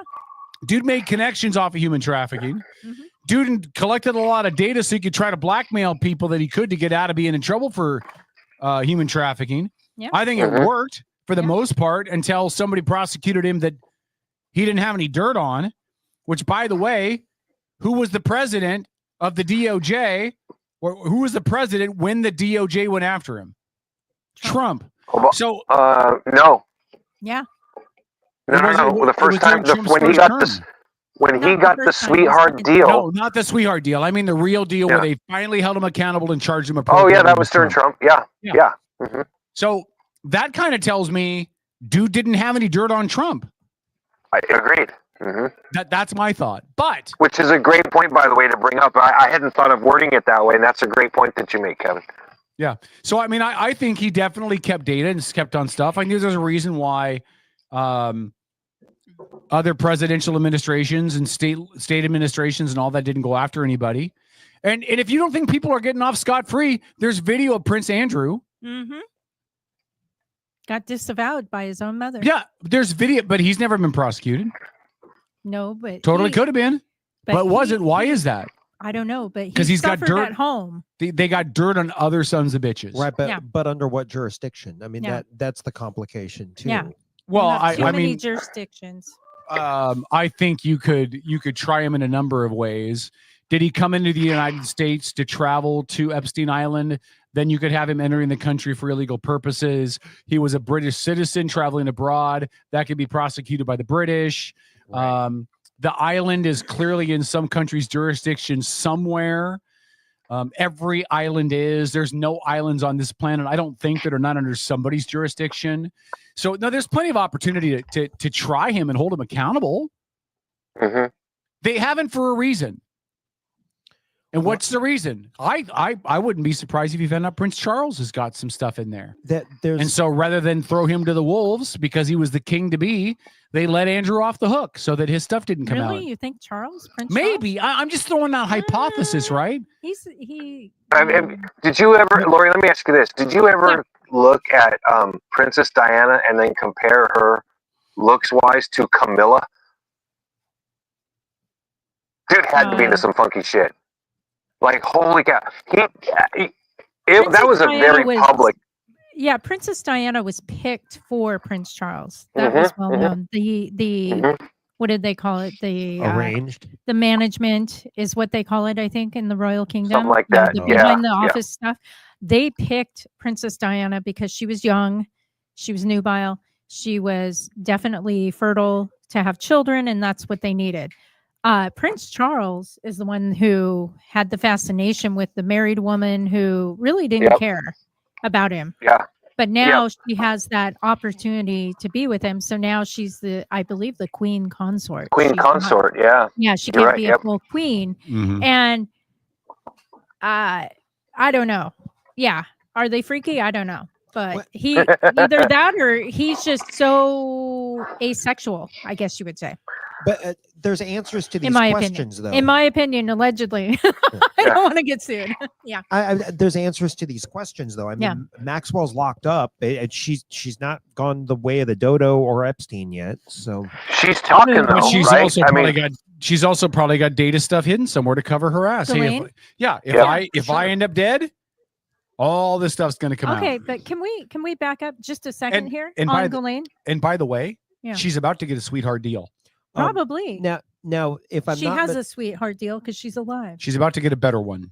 if I'm not mistaken, wasn't that already done? There was supposed to be a Mhm. dead man switch with what was that young lady's name? Gouffre. Yeah, Gouffre.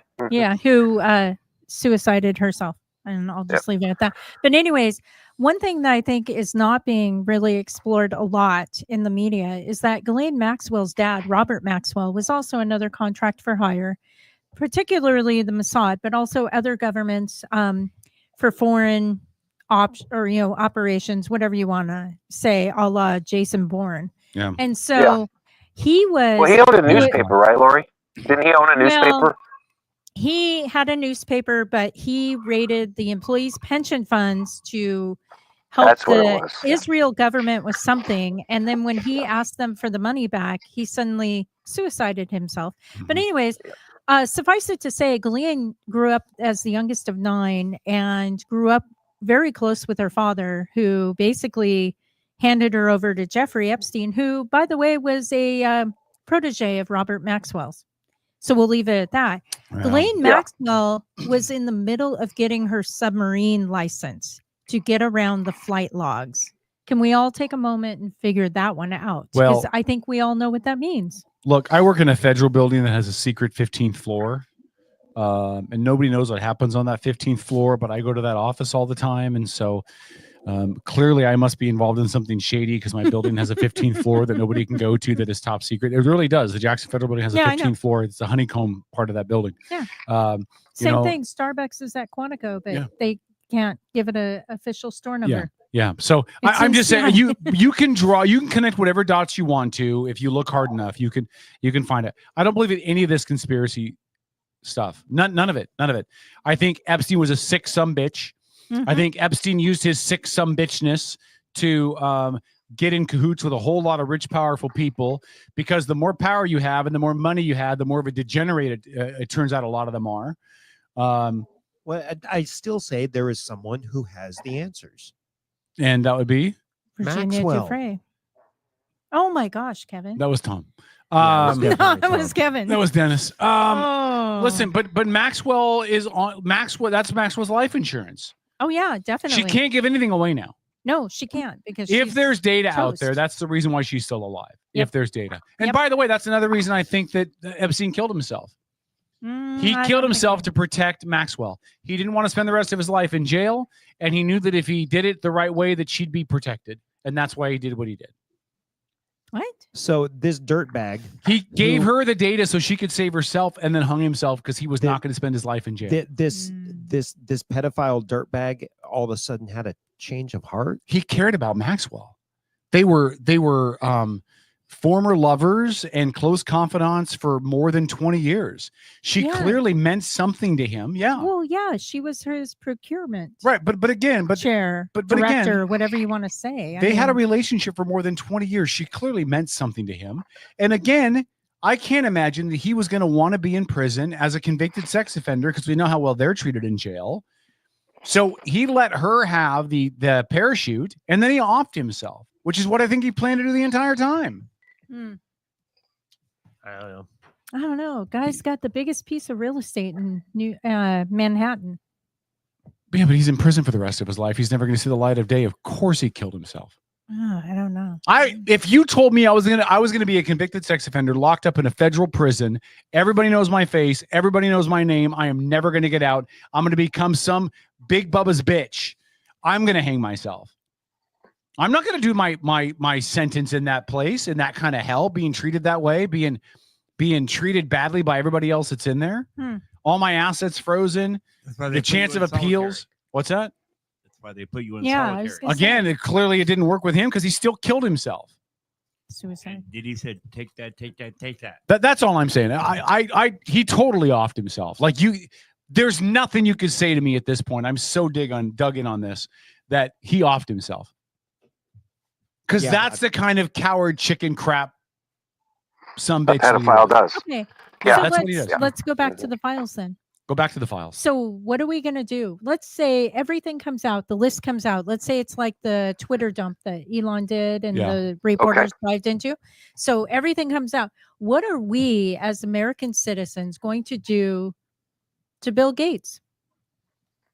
Well, are we going to prosecute him? Are you assuming that Bill? So under your question, am I assuming? No, it's well known that Bill Gates. Yeah, it's well documented. He flew on the plane. He went down to the little Lolita Island and all that other stuff.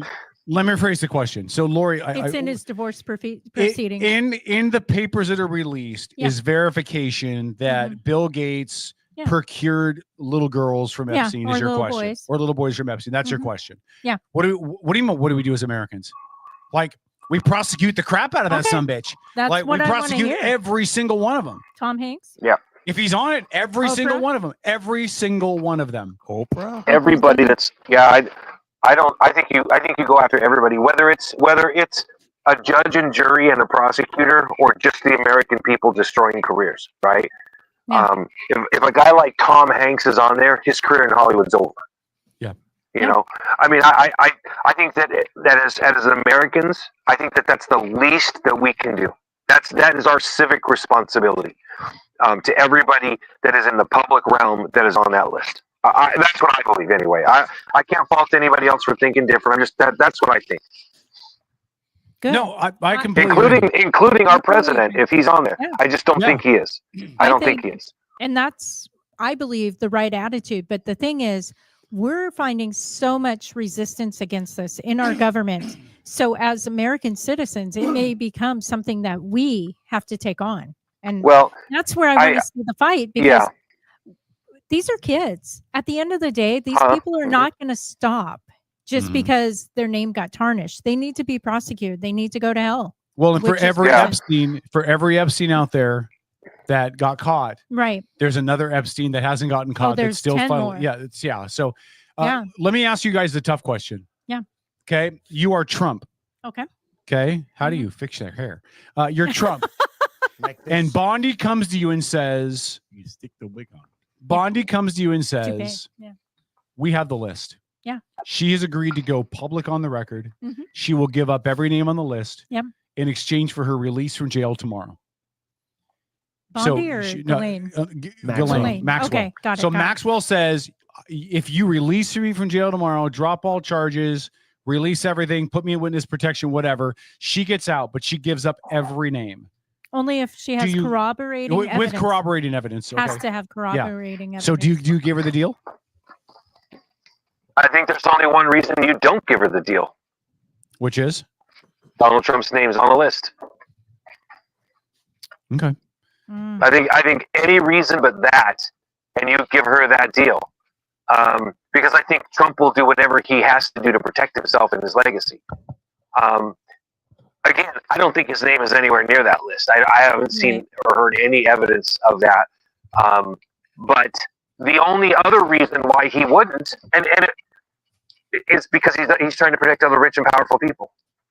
And like what you said, Kevin, I think you're right. At that point, if it comes out, hey, Maxwell's offering up a list of the clients of Epstein, and Trump, and that gets leaked, because it will get leaked. Donald Trump has enough enemies that if that is found out that she has a list and it doesn't get it will get leaked, right? I don't think anybody like all kinds of shit leaks that shouldn't, that would get leaked. Yeah, I'm just asking if that's a deal you would make, like, because on one hand, you could say that she was the ringleader who made it happen. If anybody is instrumental in the plot line of this whole thing, it's her. On the other hand, you could take 10, 20, 30 pedophiles off the streets and hold them accountable for what they did. Like, would you? It's a good question. In my opinion, I would take the deal with a caveat. Ghislaine Maxwell cannot be around children, so she has to go into witness protection program and work in an assisted living place. I wouldn't trust her around invalid seniors either. Why? She would, because she might get a little freaky in there too. There's some weird people out there, man. Put her down in Florida in the villages. She'll be fine. No, I think I think you tell Maxwell you're going to live the rest of your life under house arrest. If that's what you want, you can go home. Because then in the mountains of Utah. Well, but she's going to be pampered no matter what if she gets released. No, she works on a mountainous farm or something. Send her to a nunnery. Yeah, send her. Farm. Well, no, she might actually enjoy that. Yeah. Well, why are you snoring over there? What are you doing? I think Trying to get your final thoughts. Oh. You're talking about all this Epstein stuff, and I need to buy coffee creamer, and both of those really shouldn't be in the same thing. Well, at least it wasn't baby oil. My grandson's coming on Tuesday. Stop. Yeah. Understood. Tomorrow, Dennis is going to be walking through Walmart in Port Orchard. He's going to pass the baby oil aisle, and this is the thought that's going to run through his mind. My mind is telling me no. Take that. But my body. All right. Hey, Paul, I miss your face, man. I haven't seen you in person in forever. It's been a month, I think, something like that. Yeah. Listen, man, like party and Paul, will your wife let you come out and play? Well, it's not about that. It's that I'm working 7 days a week, and on the weekends I've got the paintball field. It's still too young in the process for me to not be there. Yeah, we did start before paintball. We have dibs. Yeah. I looked your face first. I got dibs.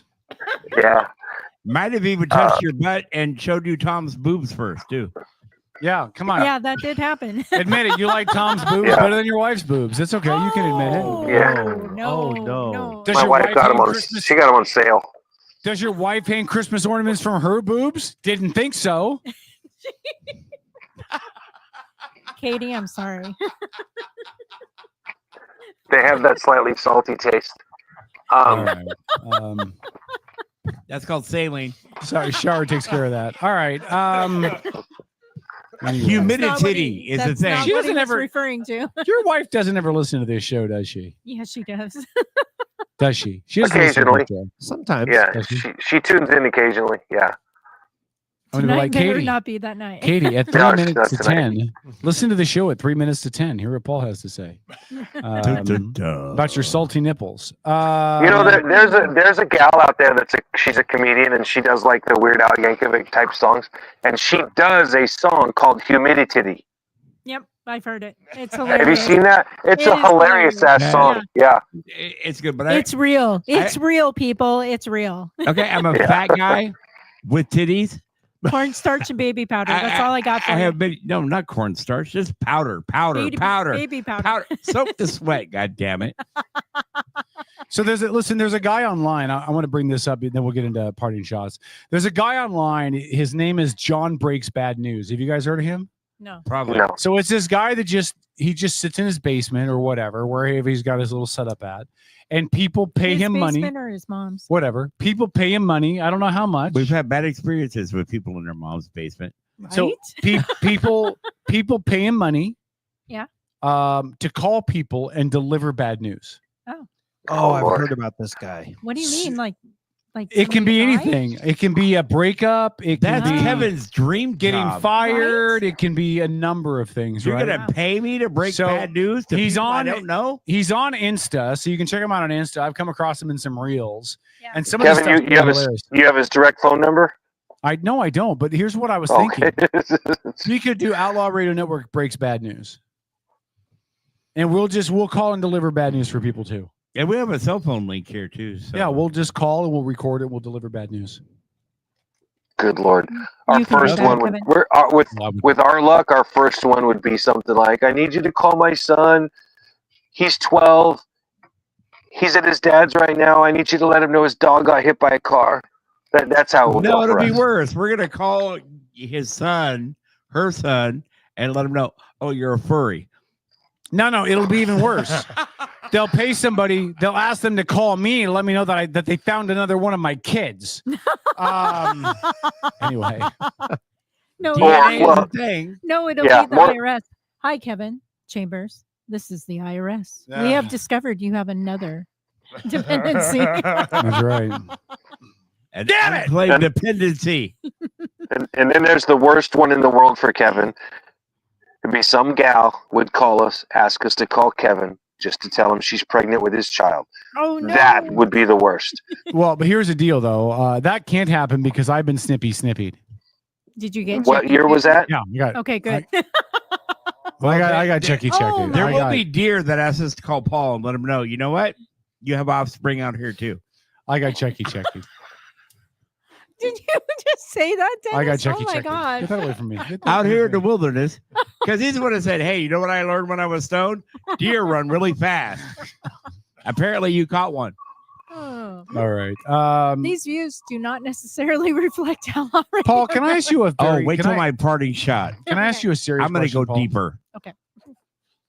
Paul, can I ask you a Yes, serious Kevin. question? Yes. Are you ever Yes. going to be in the studio again? Probably not. No, of course I will be. Of course I will be. Like next weekend, for example, we're open all next weekend. The weekend after that, we're closed. We're not open because there's big event going on out at the firing range, out at the gun range. So we have to break our whole field down and put it away and then set it all back up again. So we'll be closed for that weekend. That's gross. So Well, listen, when we talked to the mayor from Bainbridge Island, the first question she asked was, where's Paul? Like, I've heard about this Paul guy. Where's he at? And I said, well, he hates Democrats. So he told you to fuck off. And he's not here. And she was like, okay, fair enough. So So- I did want to put out to Tom if I can get permission, see if by any chance Tom wants to come up, set up a little booth, a little taste test booth for Black Ring Spirits out at the paintball field. Drinking and paintball. Oh, hold what on. could go wrong? Hold on. I gotta ask you a question, Paul. This is important. Yeah. So on the 23rd of August is Doc Loves the Kids Day. Okay. Doc got that dunk tank, and we have been put in charge of it. So I need to know. I'm sorry, what? The Outlaw Radio Network Saturday. Dunk Tank. Yeah, it's the Outlaw Radio Network Dunk Tank. It's on a Saturday the 23rd. So I need to know if you're willing to sit in that dunk tank for a half hour to help raise money for charity. When? The 23rd of August. Saturday, August 23rd. Noon That's to 4 a 1 to fair 4, weekend. something like that. Yeah, it is the fair weekend. Yes, because I'm I'm supposed supposed to to be- come to Doc Love the Kids Day instead of the fair. I'm supposed because to be it's free. Yeah, I'm supposed to be helping the escape room, and I'm still gonna break away for a few hours to come sit in the dunk tank. I still say that for every $100 we raise from the dunk tank, we throw a bag of ice in the Everything's water. free. Oh, that's a great idea. Everything's free. So how are we raising money? People are It's going to free. donate to throw balls at us, and that money goes back to Doc. Yeah, It it's goes supposed to help go fund to- them. Yeah. They're not going to dunk me for free. I got standards. $1 for 5 balls, people. Paula, you Let's in? go. What? I mean, we'll have Hold to on. find a I've way to never make seen- that my all viewers work. would like to know what I'm getting paid for this show. I've never Which is seen free every Lori fucking week. I've never seen Lori so happy when she talked about getting 5 balls. What was that, Paul? You gotta give me a little time to look at the schedule to see what's going on, because I think that weekend we're closed at the paintball field anyway.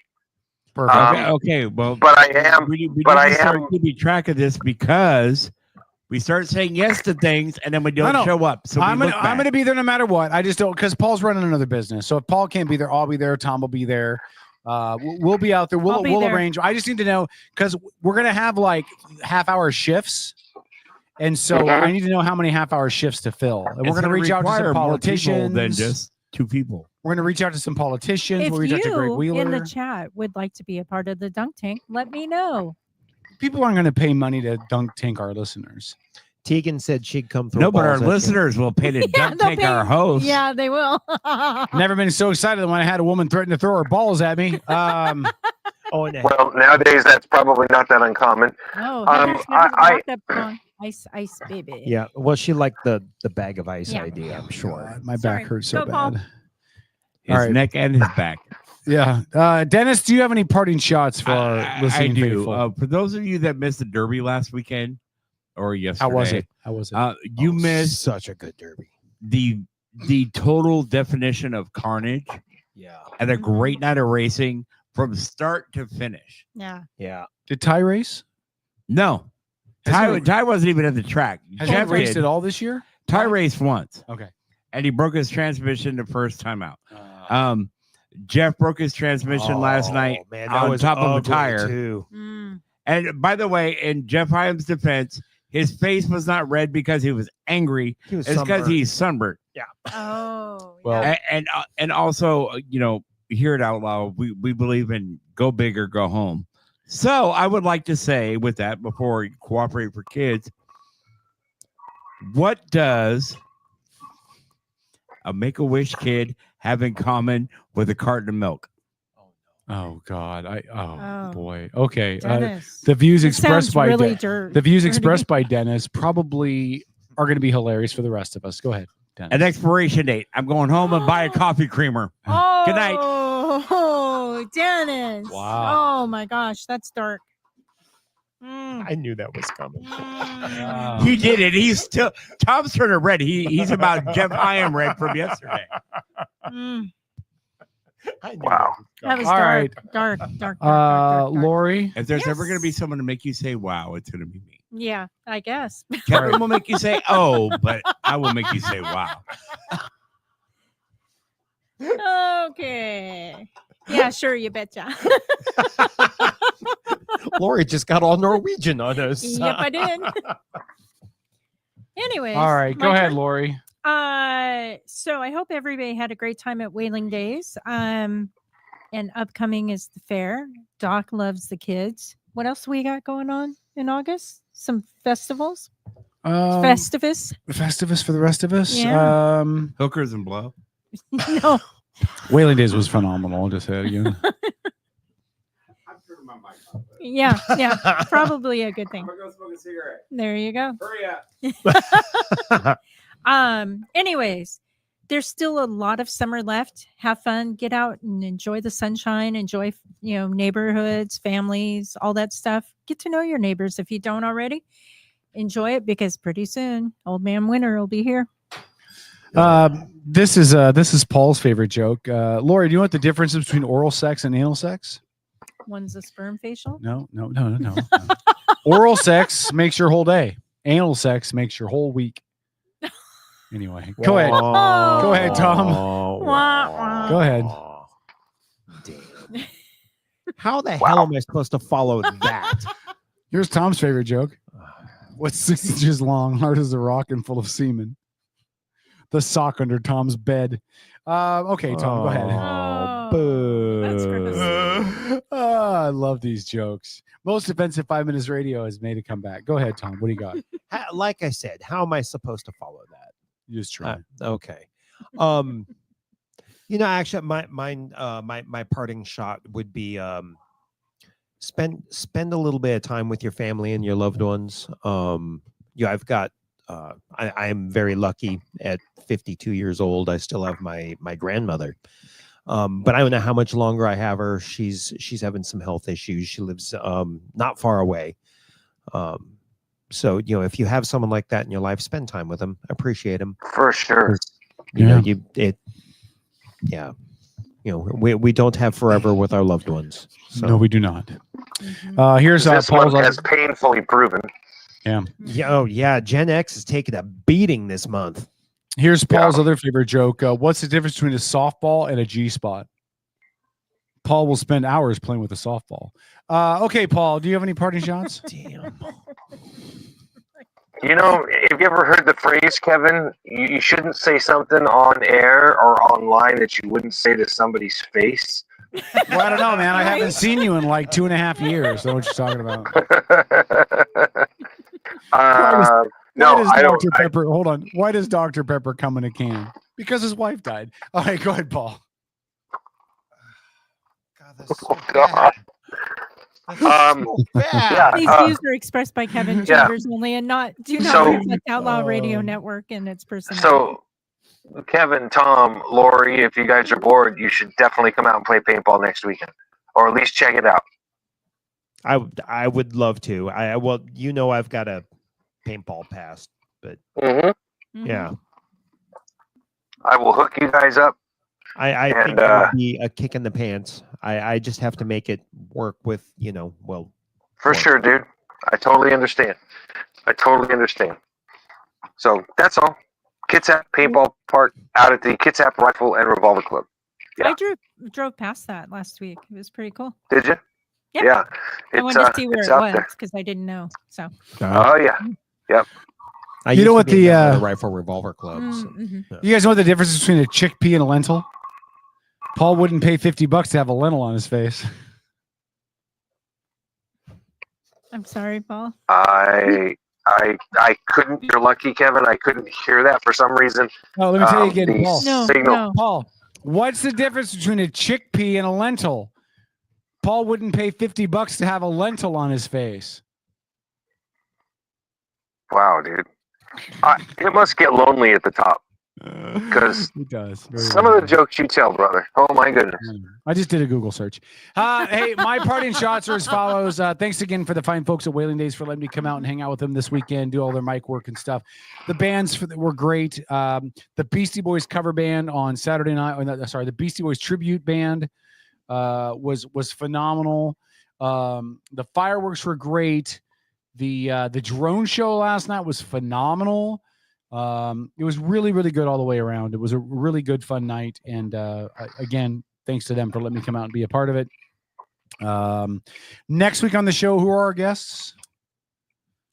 I'm drawing a blank. We have ECP, which is part of Sir Mix-a-Lot's. Right, it's the backup. Emerald City Posse. City Posse, yeah. And then they're on at 7. At 8 o'clock, we have mayoral candidate for Bremerton, Jeff Coughlin. Okay. And Longtime city council member as well. Yeah. Yeah. And then that's it for now. And then the following week we have Hanny Baxter at 7. It'd be good to talk to Hanny. Hanny. Yeah, Hanny will be here. And then, yeah, working Hanny will on be some here. others. Perfect. Okay. All right. Well, I just gave you a contact for one of the county commissioners who Yes, said she I'm would be gonna okay be to come on. Mhm. We'll see how that works I out. did. I will have a guest that will be coming on, but I'll work with you guys to figure out a date. I've developed a good relationship with a member of Kitsap County SWAT, and that would be. we thought we could have some good conversations about. Well, and he wants to have conversations about politics. And I said that's great. We'll mix that in because we got a lot of questions of law enforcement and all that kind of stuff. So, Is he but willing to go on know, camera, or do we have to hide his identity? No, he's willing to be on. Okay, all right, just checking. Yeah, he's he's a former Marine Corps veteran, and now he's in the police department, and he is with the SWAT, Kitsap County SWAT. So, all right, sounds great, guys. All right, that'll wrap up the show. We appreciate it, although we can't wrap it up until Dennis gets in here to stop the recording because of the recording. So the recording. Well, I love y'all. Y'all have a good night. I'm gonna. Oh, you're go gonna get leave some early? fucking You sleep. come here late and you're gonna leave early? Yeah, I'm gonna go get some fucking sleep, dude. You should see Who the the hell do bruises you I think have you all are, over my Paul? body. I mean, aren't we like a I'm team? beaten, battered, and bruised. Okay, because you Aren't you we a have to have team? Don't refs we out for ride these. by together? Well, you know what? How about you come out and ref some games for me? Hey, you know what's funny? And we'll I ran call into it your even. brother. I ran into your Which brother one? and his boyfriend yesterday at Whaling Days. Oh, Caleb. Yeah, he was out at the Whaling Days. Yeah. Yeah. And are you aware that they're getting married? Yeah. Well, I don't know what they're doing. I know he thinks he owns the house until I politely responded, because our mother owns the house you live in doesn't mean you own the house. I had to explain to him what it means when you own a house. I don't know. It is what it is. They're not gay. They're looking to maybe do it to make it so that they can buy the house together. Well, I tried. I tried. It's not. It's look. You can do kind of stuff like that with your friends. Here's the problem. At some point, they're each going to want to get into another relationship, and if you're a dude like Caleb and you sign up to be married to another dude, and then you actually go out and start dating women, and you did it only so that you could get a better deal on buying a house. First of all, that's called mortgage fraud. Ask Adam Schiff. And who's the other one? Letitia James over in New York. You guys heard about that, right? That Adam Schiff is being prosecuted for mortgage fraud. Yep. I love it. That's funny as shit, because if that's one dude that absolutely deserves whatever he gets. Because he was the one more than anybody else who was standing in front of television cameras saying, "I've seen the evidence and the proof that Trump colluded with the Russians," and he went out and said that as much as was humanly possible. So that guy, his chickens is coming home to roost. That's all I'll say. I was just gonna say that. Yeah. So yeah. All right. Well, so anyway, Paul, guys. listen. I'm honored to have been asked to officiate their fake wedding. Listen, hold on. Can I be honest with you? I'm totally cool with him doing it. I'm totally cool bet you with are. it. But you do know it's still mortgage fraud, though, right? People have been abusing weddings and marriages for forever. You know what I mean? Like a lot of women get married to Navy guys, just know that they're going to have benefits for a long time. So I'm not. Well, that doesn't make it right. I'm not saying it makes it right. I'm just saying that doesn't make it wrong. Yeah, I got you. When a man loves another man, I mean, legally they can't be married unless they what do they call it? Huh? They something the marriage when they have sex, the marriage. What is it? Consummate. Yeah. So the two of them have to consummate the marriage, or it's not a legal marriage. I don't Not legally. No, they think don't. that's the That's case a religious. anymore. Yeah. Oh, Not for legal terms. That is quite antiquated, my friend. Thank God.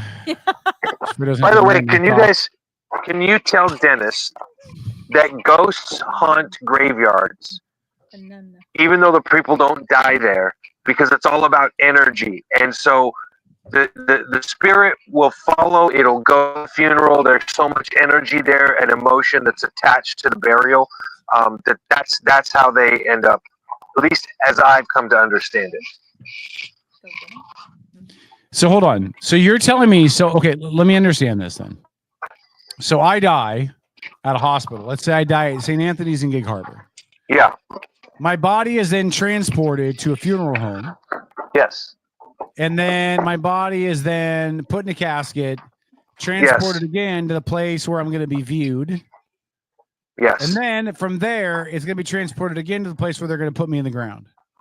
Yes. And you're saying that my body's energy follows me around the whole time? So the soul is energy. Okay.